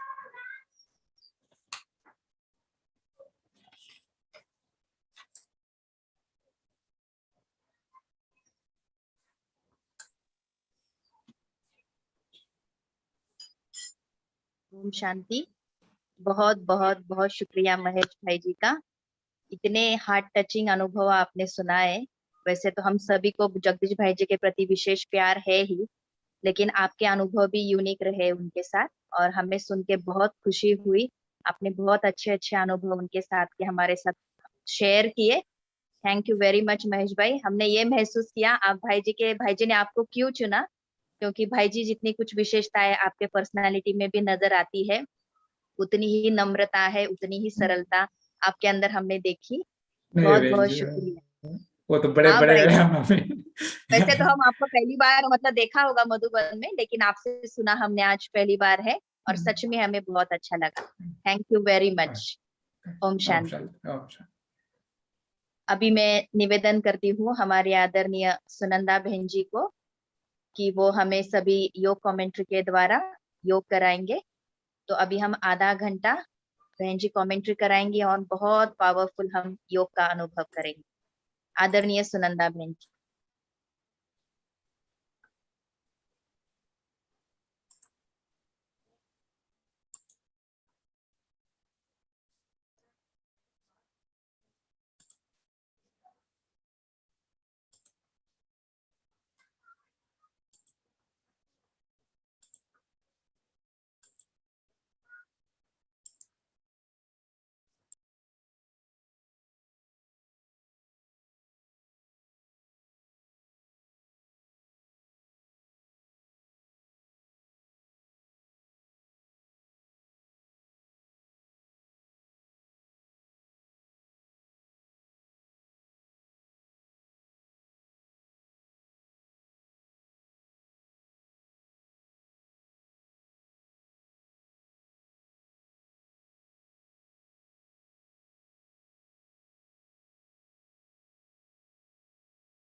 बहन जी आप वीडियो ऑन करके अभी योग करा सकते हैं।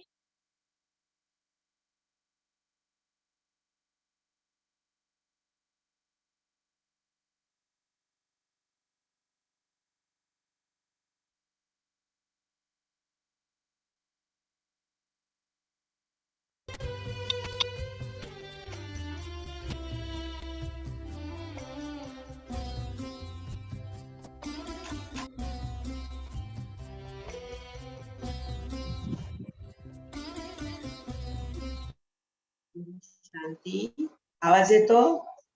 हो बहन जी। ओम शांती। आदरणीय महेश भाई जी ने हम सभी को बहुत ही सुंदर और जो हमें मालूम नहीं थे ऐसे अनुभव सुनाए। नए नए राज हमने सुने। रचयिता बाबा और उसकी रचना का राज तो हमने बाबा से सुना है, लेकिन बाबा के ज्ञान के आधार से परम आदरणीय जगदीश भाई जी ने जो किताबें बनाई है, उन किताबों की रचना कैसे हुई उसका जो हिस्ट्री कहो,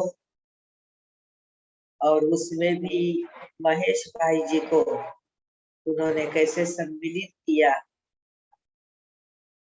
और उनके अव्यक्त होने के बाद भी भाई जी ने कैसे 3 किताबें अभी भी बनाई, तो ये सारा सुनकर के और उन्होंने जो बताया कार्टून की बात, सारे कार्टून में से भी एक कार्टून रह गया, तो जगदीश भाई ने उनको याद दिलाया और खोजने के लिए कहा और मिल भी गया।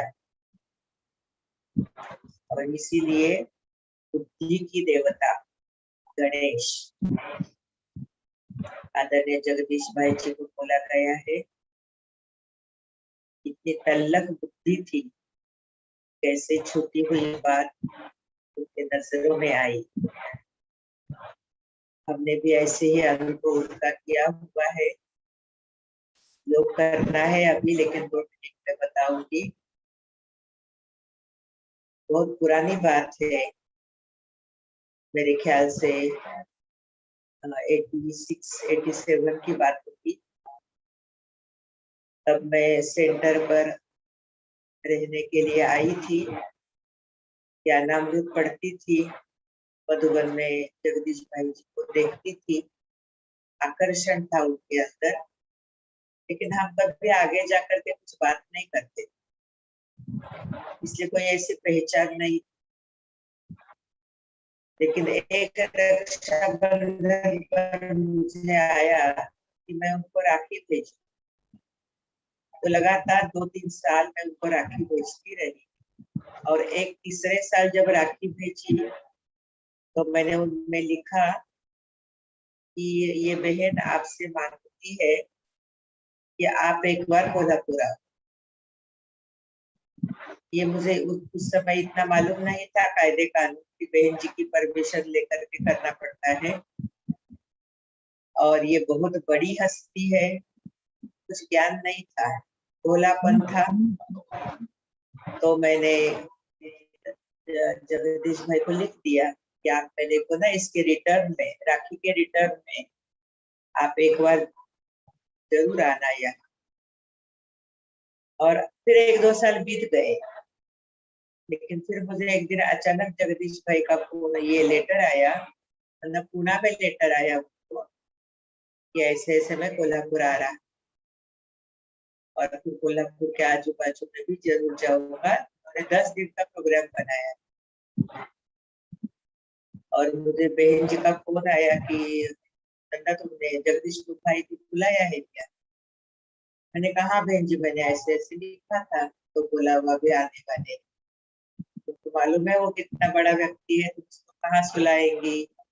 कहाँ खिलाएंगे, क्या करेंगे, क्या प्रोग्राम करेंगे, क्योंकि वो ऐसा समय था जो हमारे पास कोई साधन भी नहीं थे।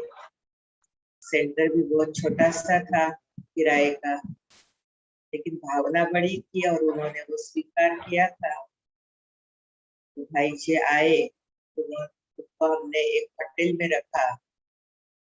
तो तभी भी मुझे उन्होंने यही बोला, देखो मैं पहली बार है ना लॉज में रह रहा हूँ, मैं तो हमेशा मैं सेंटर में ही रहता हूँ, अरे कितना भी छोटा, लेकिन यहाँ का सेंटर बहुत ही छोटा था और बाथरूम भी हमारा कंबाइंड था, मालिक और हमारे अंदर। वैसे वैसे वो रहे, लेकिन मैंने उसमें उनके अंदर बहुत वैल्यूज देखे, इकोनॉमी देखी, फिर एक्यूरेसी देखी, फिर झलक और फलक देखी, दूसरों को अप्रिशिएट कैसे करना होता है वो देखा, ज्ञान विस्तार पूर्वक फिर सार पूर्वक कैसे सुनाना वो देखा, और ऐसे ओघवती भाषा उनकी देखी। तो वो सदा के लिए प्रभाव रहा। फिर धीरे धीरे मालूम भी पड़ गया कि ये कितनी बड़ी हस्ती है। और लास्ट में जब वो बहुत बीमार थे अष्टभुजा के अंदर, तब भी हमारी बहुत दिल थी कि मैं जगदीश भाई को भेजूं, जगदीश भाई। एक बार कोल्हापुर आके गए, मैं उनके साथ गोवा गई, उनके साथ सांगली गई। एक ट्रेन में हमने सफर किया, बहुत बातें उनसे सीखी। फिर उनके साथ कांटेक्ट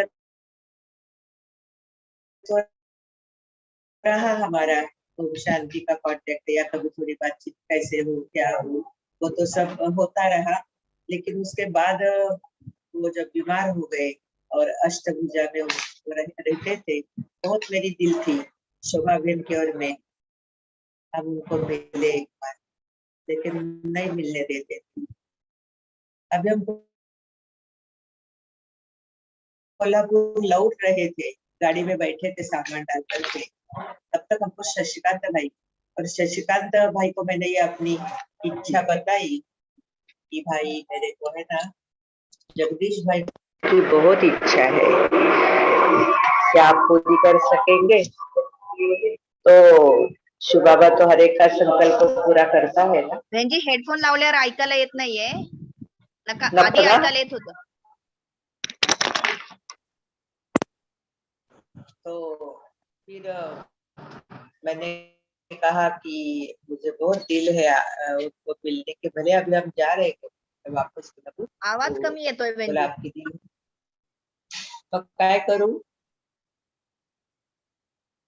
हेडफोन लावू का? ठीक आहे लावा. बहन जी ठीक है आवाज, कोई बात नहीं, आप कंटिन्यू कीजिए. अभी देखो कैसा आता है, ठीक है? हाँ जी. नहीं बहन जी कम आ रही आवाज आवाज. ठीक है? अभी आप बताओ, आप डॉक्टर है इसके। बहन जी आ रही ठीक से आवाज है, कोई हर्जा नहीं. रघुनाथ भाई ठीक है वॉल्यूम ना? फुल करा. हाँ जी. किया है, वॉल्यूम फुल है। आज क्या है, मोबाइल पर बात कर रही हूँ। जी जी. हाँ, तो फिर जैसे मैंने उनको बोला कि मेरी दिल है बहुत, शोभा बहन की भी दिल बहुत थी, तो बोला मैं ट्राई करता हूँ। तो हम सभी जानते हैं कि बाबा तो हर संकल्प हमारा पूरा करता है। तो उन्होंने परमिशन लाई, जगदीश भाई जानते तो थे ही हम लोगों को, तो हम लोग गए। ऐसे लेटे थे ना वो, जैसे विष्णु लेटता है, अष्टभुजा में लेटे हुए थे, सफेद ड्रेस और रूहानी पर्सनैलिटी, बहुत वीक हो गए थे। हमको देख करके हमारे आंखों में आंसू आ गए कि मैं तो भाई जी की पर्सनैलिटी बहुत बहुत ग्रेट पर्सनैलिटी थी, हाइट वेट सब कुछ बहुत मस्त था। फिर बिठाया उन्होंने अपने सामने, दृष्टि दी हम लोगों को, टोली खिलाई और हमको बहुत अच्छे अच्छे वरदान दिए। बोला आपकी सेवाएं बहुत बढ़ेगी, मैं कहता हूँ बहुत बढ़ेगी, और कहा आप लोग बहुत गुणवान है। आप लोगों की सेवाएं बहुत बढ़ेगी।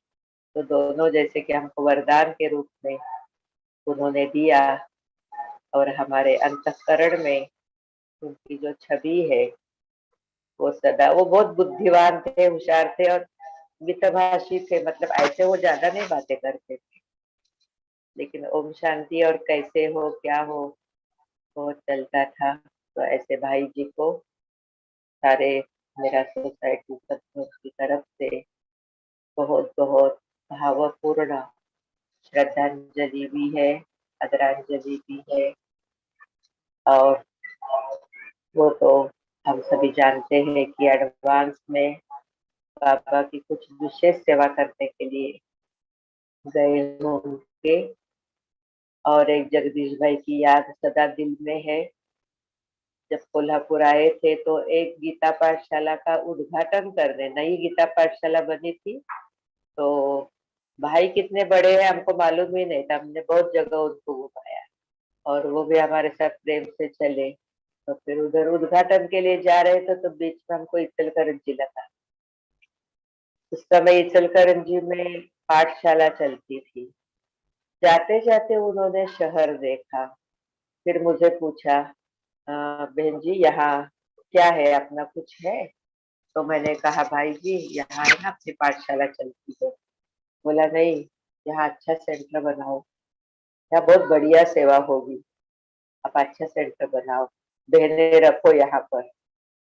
उन्होंने मुझे जब ये सजेशन दिया उसके बाद मैंने वहां पर बहनें रखी।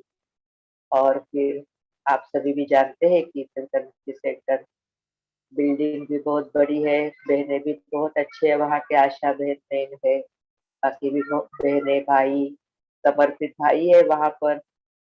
मुझे लगता है 50 एक पाठशालाएं चलती है उनकी, सब बहुत सुंदर सेवाएं है। तो ये भी उनका एक आशीर्वाद है। ठीक है, बाकी अभी हम फिर हम उनके साथ गोवा गए। और गोवा में क्या हुआ, प्रोग्राम वगैरह सब हुआ। फिर उनको मालूम पड़ा कि नेपाल की जो बहनें हैं, राज बहन और उनके साथ एक ऐसी बड़ी बहन, उनका एक्सीडेंट हुआ और बहुत उनको लगा हुआ है। तो फिर उन्होंने कहा कि नहीं अभी मुझे जाना पड़ेगा। फिर वो वहां से वापस दिल्ली चले गए, लेकिन वो बहनें भी सब सेफ रही। एक्सीडेंट जोरदार हुआ था, लेकिन राज बहन और उनके साथ की बहनें सब अच्छी है, अभी भी सेवा में है वहां पर। ठीक है, अभी 15 मिनट तो हो गए हैं, अब 15 मिनट योग करना है शीतल में। हाँ बहन जी। देखो, अच्छा, तो आज हम विशेष, आज का दिन जो है हमने अलग अलग डे मनाते हैं। आज का डे है हमारा प्रसन्नता डे, सोमवार है साइलेंस डे, मंगलवार है विश्व कल्याणकारी डे और बुधवार है प्रसन्नता डे। तो आज हम आनंद की बातें बुद्धि में रखते हुए बाबा के साथ अपनी लिंक जोड़ेंगे। और संसार के अंदर आज जो भय का वातावरण हो गया है, तो हम सभी मिलकर के आनंद के वाइब्रेशन इस संसार में फैलाए।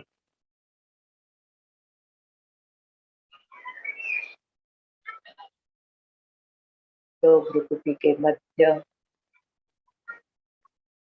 अपने आप को चमकते हुए स्टार के रूप में अच्छा फील करो, बहुत अच्छा।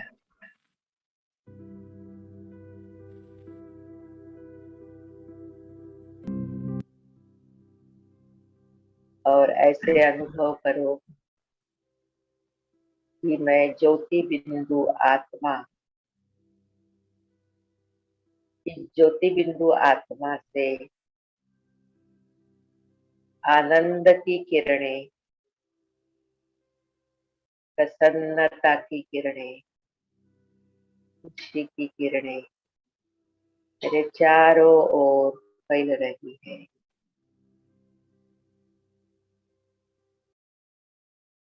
अच्छा फील करो। ज्योति बिंदु आत्मा से चारों ओर आनंद के वाइब्रेशन फैल रहे हैं और ये मुझे आनंद किस चीज का है?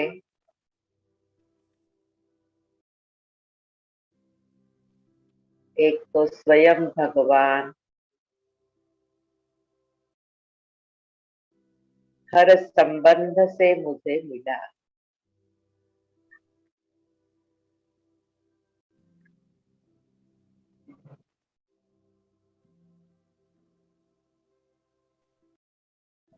स्वयं भगवान मुझे मार्ग भी दिखा रहा है। अंगुली पकड़ करके चला भी रहा है।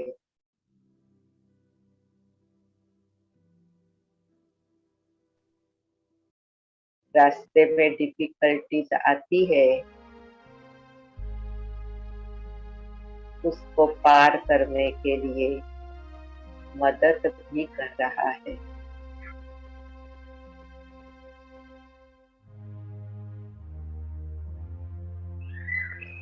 मैं आत्मा कितना निश्चिंत हूँ।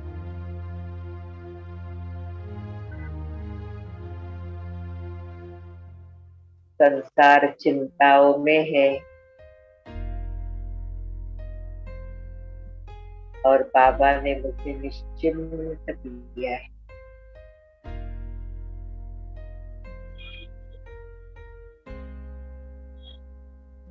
चेक करो आप निश्चिंत है ना? कोई बोझ नहीं है ना मन के ऊपर?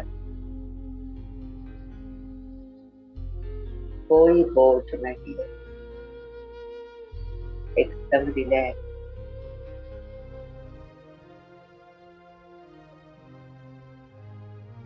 अंदर है तो केवल आनंद।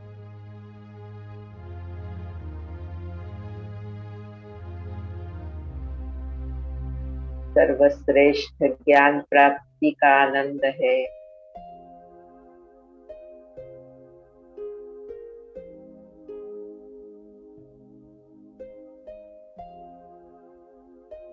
श्रेष्ठ परिवर्तन का आनंद है।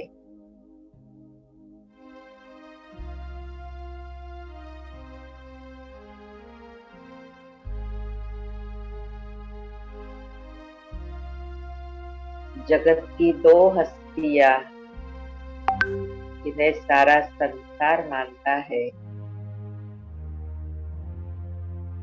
एक अनादि पिता, दूसरा आदि पिता।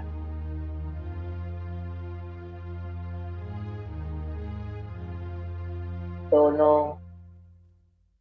सदा मेरे साथ है। आनंद है उसका मुझे बहुत।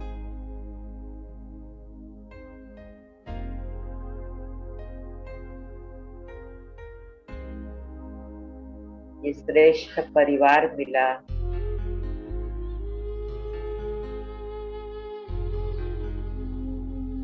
मंदिर में जितनी भी मूर्तियां है वो अब सब मेरे आसपास है।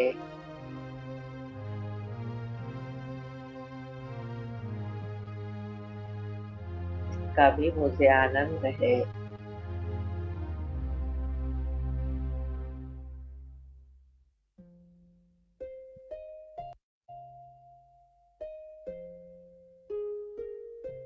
बहुत मैं आत्मा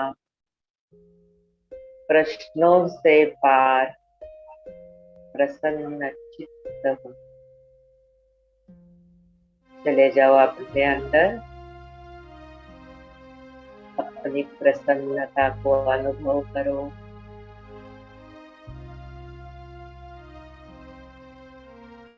खुशी को अनुभव करो।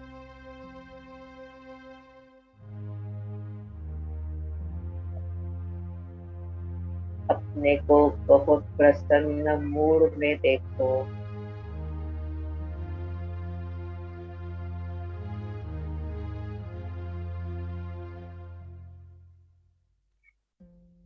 बाबा ने कहा है जो तुम्हें प्राप्त है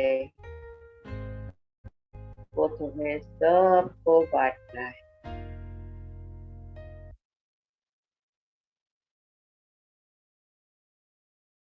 तो चलिए अभी हम अपने इस आनंद को, ईश्वरीय खुशी को ईश्वर के साथ साथ संसार में बांटने के लिए, फैलाने के लिए अब चलते हैं सूक्ष्म वतन की ओर।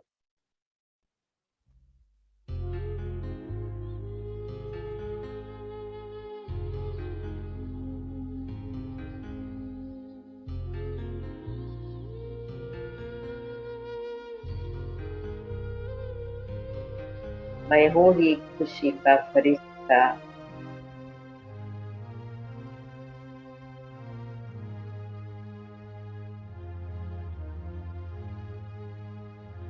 इस साकार शरीर से अब मैं आकारी फरिश्ता स्वयं को अनुभव कर रही हूँ।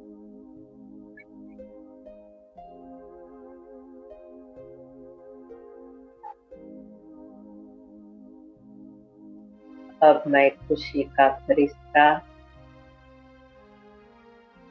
इस शरीर के भान से दूर चलकर आकाश की ओर जा रहा हूँ। बहुत रिलैक्स हूँ।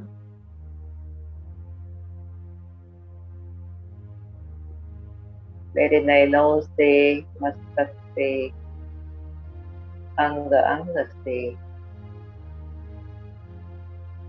खुशियों की लहरें वातावरण में फैल रही है और मैं ऊपर की ओर जा रहा हूँ।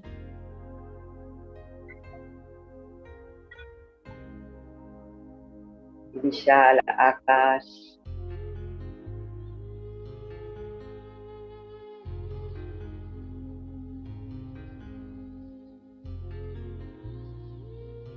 और यहाँ पर जो सूर्य चांद जैसे ग्रह तारे हैं, उन सब को देख करके मैं और खुश हो रहा हूँ।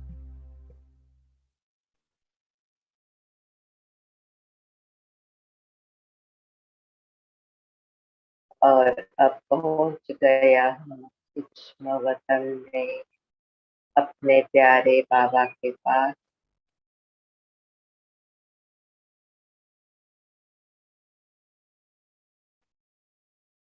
बाबा मेरा प्रेम भरा स्वागत कर रहे हैं।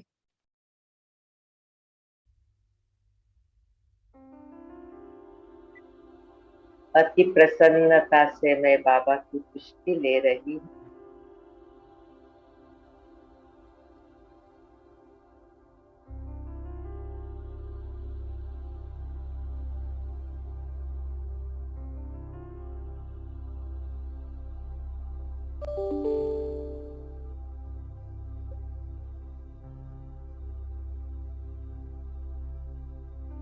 बाबा की दृष्टि लेते लेते मैं और आनंद से विभोर होती जा रही हूँ।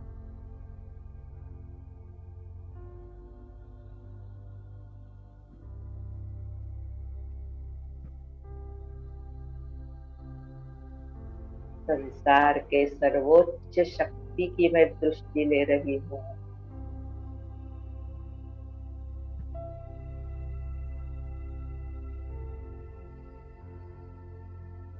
आनंद के सागर की दृष्टि ले रही हूँ।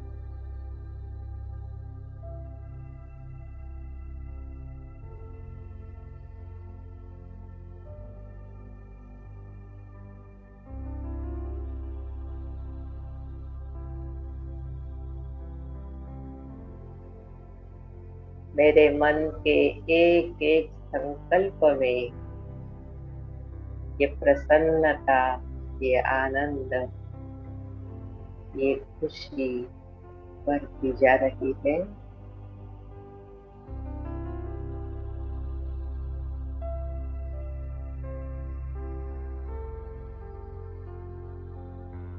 अब बाबा मुझे इशारा कर रहे हैं, बच्ची चलो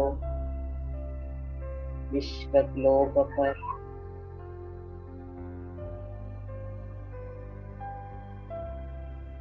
मेरे सारे डरे हुए बच्चों को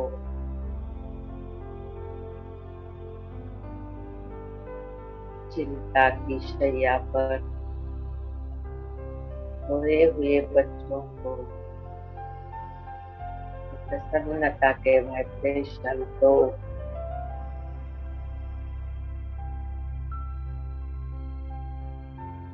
अब मैं बाबा के साथ साथ विश्व ग्लोब पर आ चुकी हूँ।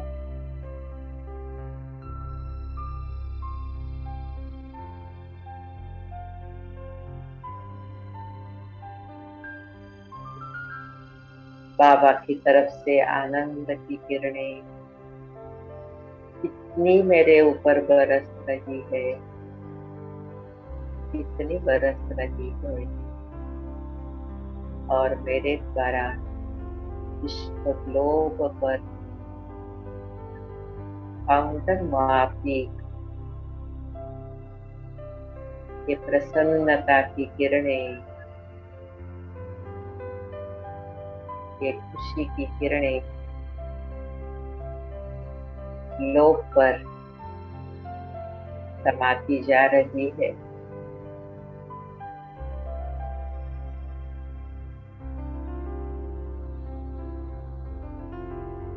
ये प्रसन्नता की किरणें संसार की जो आत्माएं चिंतित हो गई है, डर गई है,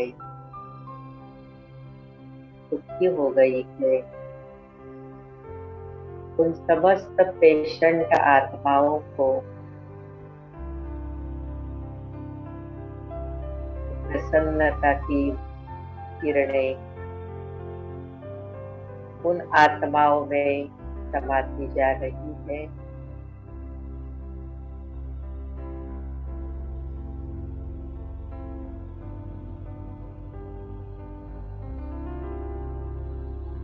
आपको जो विशेष पेशेंट मालूम है, उनको विशेष ये प्रसन्नता की किरणें देना, फील करना। बाबा से प्राप्त ये प्रसन्नता उन आत्माओं में जा रही है। जैसे ही ईश्वरीय खुशी की किरणें उनके अंदर जा रही है, वैसे वो बहुत बहुत खुश नजर आ रहे हैं।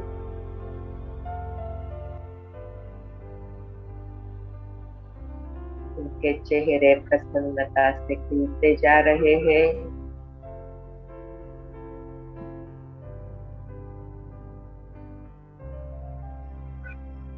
ईश्वरीय प्रसन्नता को पाकर के उनका भय चला गया है।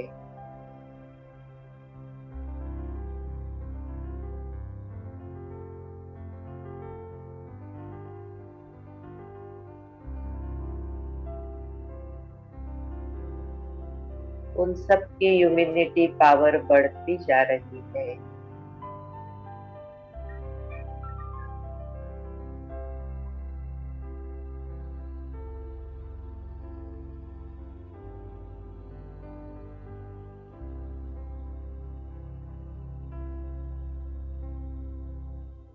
उनके मन में परमात्म प्यार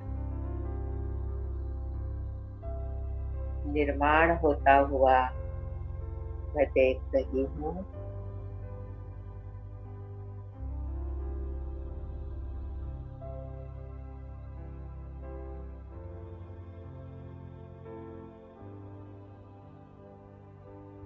बाबा भी अपनी बाहें विशाल करके तुम सब आत्माओं को बहुत प्यार का अनुभव करा रहा है।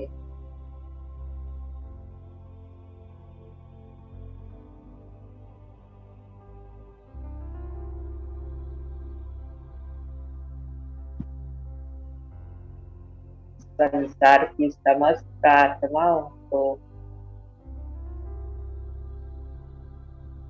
खुशियों के सागर की खुशी प्राप्त हो रही है।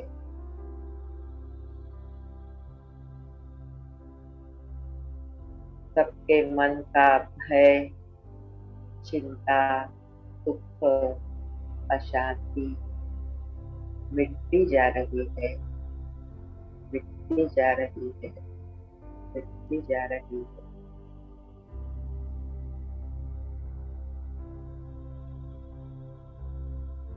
और एक आनंद का वातावरण चारों तरफ मैं देख रही हूँ।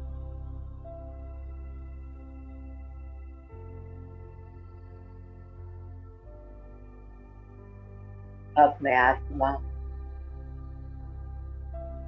बाबा की दृष्टि ले रही हूँ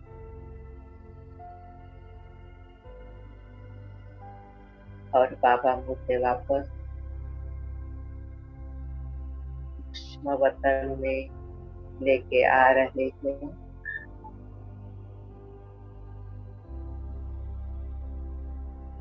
बाबा मुझे दृष्टि दे रहे हैं।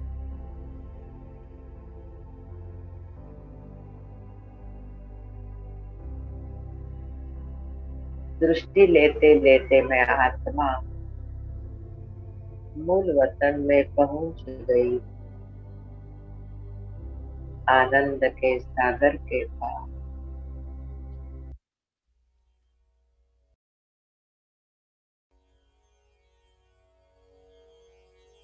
अपने को बिंदु रूप बाबा के एकदम नजदीक फील करो।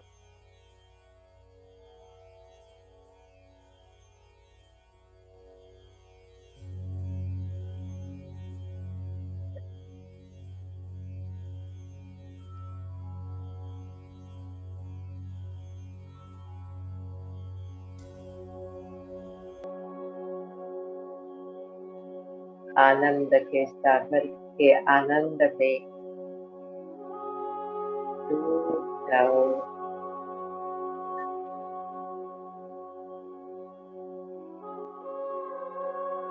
ये ईश्वरीय मिलन का आनंद है।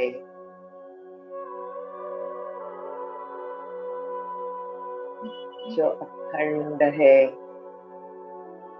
अटूट है,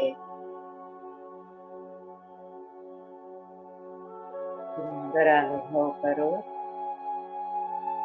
आनंद का सागर बाबा, मैं आनंद स्वरूप आत्मा।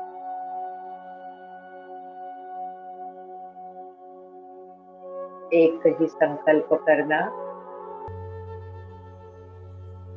आनंद के सागर के साथ मैं आनंद स्वरूप आत्मा, आनंदमय अवस्था का अनुभव कर रही हूँ।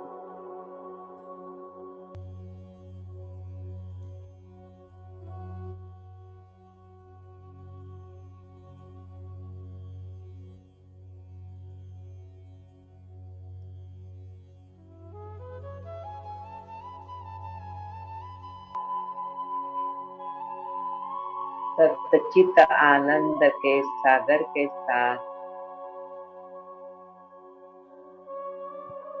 मैं आनंद स्वरूप आत्मा, आनंदमय हो गई।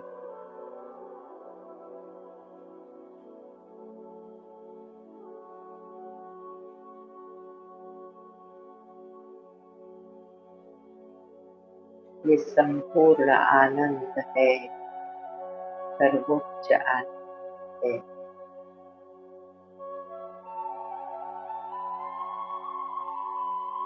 ये मेरा ओरिजिनल स्वरूप है,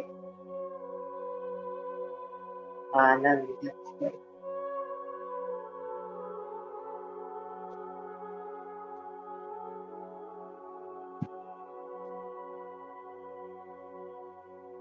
एक मिनट टिक जाना इसी में।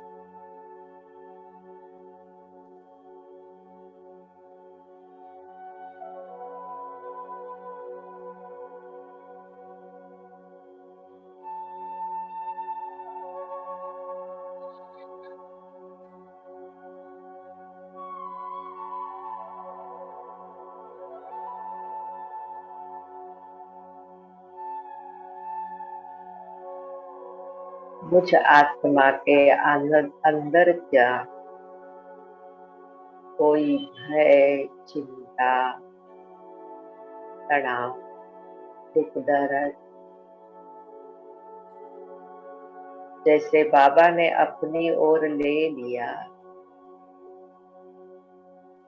जो भी मन के कोने में कोई उदासीनता हो, नाराजगी हो, तनाव हो, भय हो, ब्लॉटिंग पेपर बन करके बाबा ने सब मेरा खींच लिया।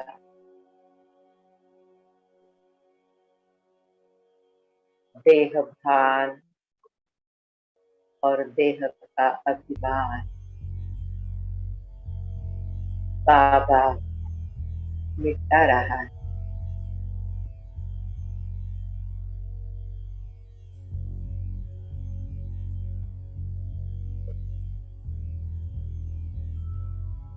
और मुझ आत्मा में संपूर्ण आत्मभान जागृत हो गया है।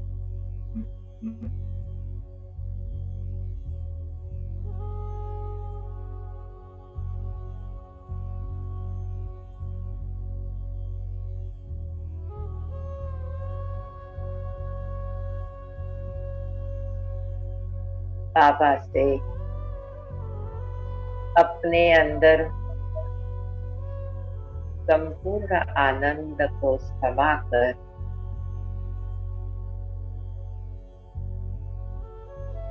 मैं आत्मा परम धाम से प्यारे बाबा के थैंक्स अदा करते हुए फिर सूक्ष्म वतन में आ गई।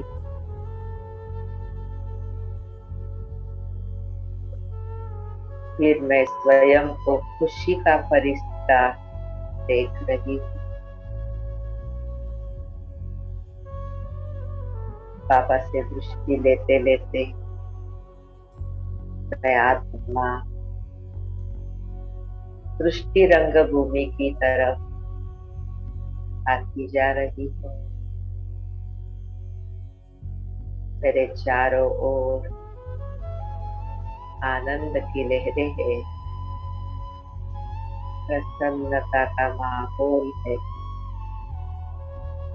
ये प्रसन्नता और शांति सबको मिल रही है, सबको मिल रही। पशु पंछी प्राणी आज तक सब आनंद विभोर हो गए हैं।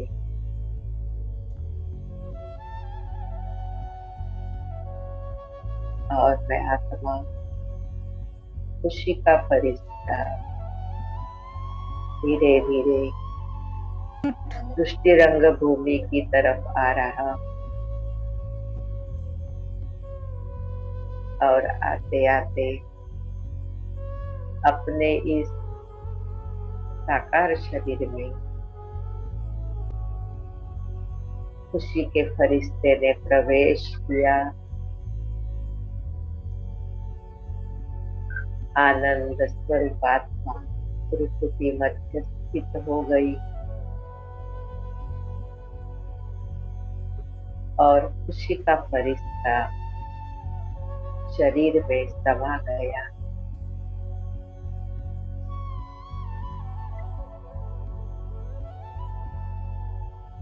और शरीर रूपी घर में चारों ओर आनंद ही आनंद अनुभव हो रहा है।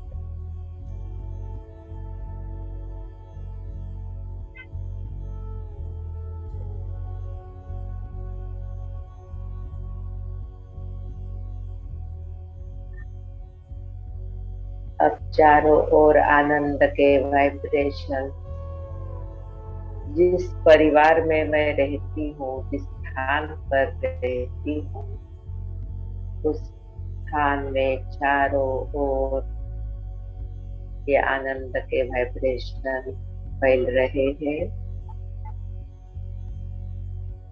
स्थान में रहने वाले सभी आत्माओं को ये ईश्वरीय आनंद के वाइब्रेशन प्राप्त हो रहे हैं।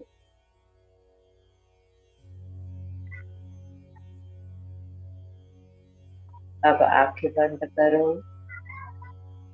बहुत आनंदमय स्थिति में स्वयं को देखो। बहुत आनंद। और मन ही मन संकल्प करो कि जो भी मुझे सेवा करनी पड़ती है या कारोबार देखना होता है, घर के काम करने पड़ते हैं, या ये हमारी ईश्वरीय पढ़ाई है, योग है, धारणा है, जो भी है, मैं आनंद में रह करके करूँगी।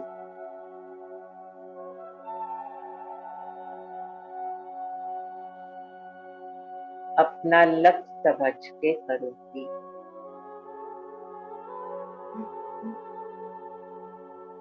मेरा हर विचार मुझे आनंद देगा। आनंद देने वाले ही संकल्प मैं करती रहूंगी। आनंद क्रिएट करने वाले बोल बोलती रहूंगी।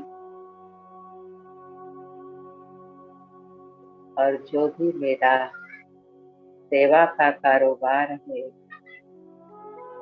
वो भी मैं बहुत आनंद से, हर्षित चेहरे से, प्रसन्न मन से करूंगी।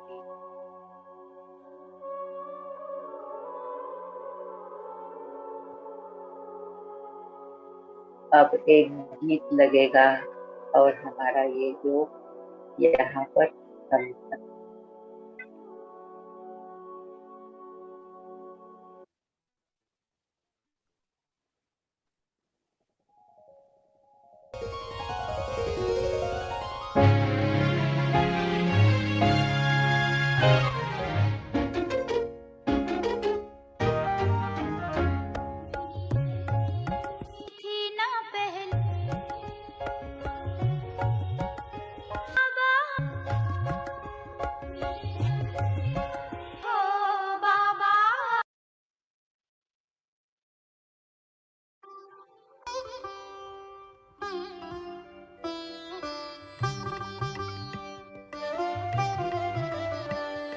कहें के खुशी का ठिकाना नहीं, आपसे रोशनी रोशनी हो गई। चांद शर्मा गया देख दिल द्वार पर, कैसे इतनी यहाँ चांदनी हो गई। क्या कहें के खुशी का ठिकाना नहीं, आपसे रोशनी रोशनी हो गई।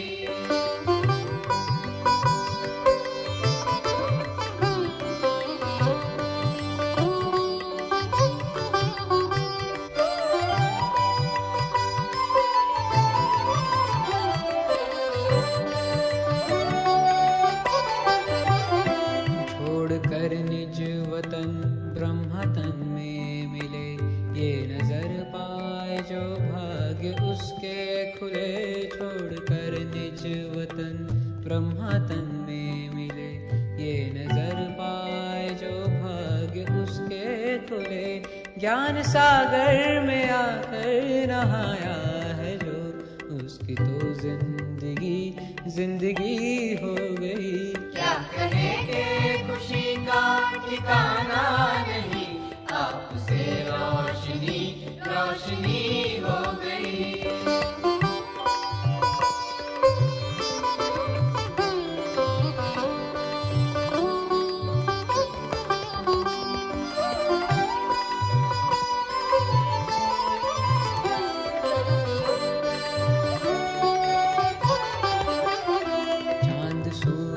सितारे सभी आ गए, वो नखत सब गगन के यहाँ छा गए। चांद सूरज सितारे सभी आ गए, वो नखत सब गगन के यहाँ छा गए। शिव के संग सारा ब्रह्मांड ही आ गया, जैसे बेहद गगन ये जमीन हो गई। क्या कहें कि खुशी का ठिकाना नहीं, आपसे रोशनी रोशनी हो गई। चांद शर्मा गया देख द्वार पर, कैसे इतनी यहाँ चांदनी हो गई। क्या कहें कि खुशी का ठिकाना नहीं, आपसे रोशनी रोशनी हो गई।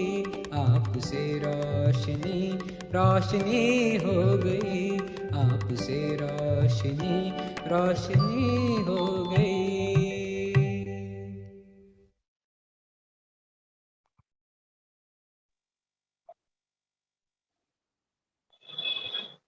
ओम शांति बहन जी। थैंक यू बहन जी, बहुत सुंदर रीति से भाई जी के आपने अनुभव सुनाए, और साथ में बहन जी ने हमें योग कराया कमेंट्री के द्वारा, तो बहन जी का भी बहुत बहुत थैंक्स। ओम शांति। ओम शांति। ओम शांति बहन जी। और भी किसी को उनके अनुभव सुनाने हो 1-2 मिनट तो सुना सकते हैं। ओम शांति दीदी। ओम शांति। ओम शांति जी। शोभा बहन को ओम शांति। ओम शांति। कौन आत्मा बोल रही है ओम शांति? बहन जी जी। तो ओम शांति। भाई वाला अनुभव है ना, आपने जो सुनाया ना इचलकरंजी जी वाला, तो उस एम्बेसडर में हम गए थे, रंगरा भाई आप और जगदीश भाई जी, हम बीच में बैठे थे। अच्छा। की बातें चल रही थी ज्ञान की, आप प्रश्न पूछ रहे थे और जगदीश भाई जी उसके जवाब देते जा रहे थे। अच्छा। तो हमने नोट किया कि कोल्हापुर से लेकर अब्दुल्लाट पहुंचने तक लगभग मुझे लगता है वो 1.5 घंटे का रास्ता है, लेकिन भाई साहब विंडो की तरफ बैठे थे ना, तो विंडो भी टोटल बंद करके रखी थी और उन्होंने झांक कर भी नहीं देखा। जब आपने कहा कि ये इचलकरंजी बहुत बड़ी सिटी, कापड़ मैनचेस्टर है, यहाँ पर कपड़े का बहुत प्रसिद्ध है, और तब उन्होंने वो कहा कि यहाँ बहुत बड़ा सेंटर होना चाहिए। मतलब हमने देखा कि पूरे ट्रैवलिंग में उन्होंने इधर उधर बिल्कुल, माना इस दुनिया से जैसे बिल्कुल वैराग जो कहते हैं कि आंख भी इधर उधर न जाए, इतना वो अपनी स्थूल कर्म इंद्रियों के ऊपर भी जैसे जीत पहने हुए थे। बरोबर बरोबर, अच्छी याद दिलाई आपने। अच्छा। ओम शांति। ओम शांति। ओम शांति। बेंजी, सकाळी तुम्ही खूप छान अर्थ सांगितला नर्स आणि बहिणींचा. म्हणजे खूप छान तुम्ही चिंतन केलं. आम्ही पण एवढा कधी विचार थँक्यू. केला आम्ही पण एवढा कधी विचार केलेला नव्हता थँक्यू. बिलकुल. टोटल हा. प्रोग्राम म्हणजे छान झाला. सगळे खुश झाले म्हणजे नर्सिंग वाल्यांचा पण फोन आणि अच्छा. आज त्यांनी सांगितलं ऍक्च्युली त्यांचे जे संबंधित आहेत ना फ्रेंड्स हा. औरंगाबाद, बॉम्बे वगैरे साईडला, मिरज, सांगली, हा. ते नेहमी सगळ्यांनाच निमंत्रण हा. देतात प्रोग्रामचं. पण या वेळेला तो हा. स्पेशल डे अच्छा. असल्यामुळं हा. सगळ्यांचा हा. सेम टाइमला प्रोग्राम होता. अच्छा. त्यामुळे बाकीचे कोणी ह्याच्यात जॉईन त्यामुळे नाही होऊ शकले. फक्त इथलेच होते. अच्छा. तरी पण 150च्या अच्छा. पेक्षा जास्त होते. अच्छा. काही बीकेस पण होते त्याच्यामध्ये. हा. बाकी तर त्यांनी कॉलेजमध्ये सगळ्या स्टुडंटना बसवलेच होतं हॉलमध्ये. अच्छा. डान्स दाखवलं त्यांनी. अच्छा.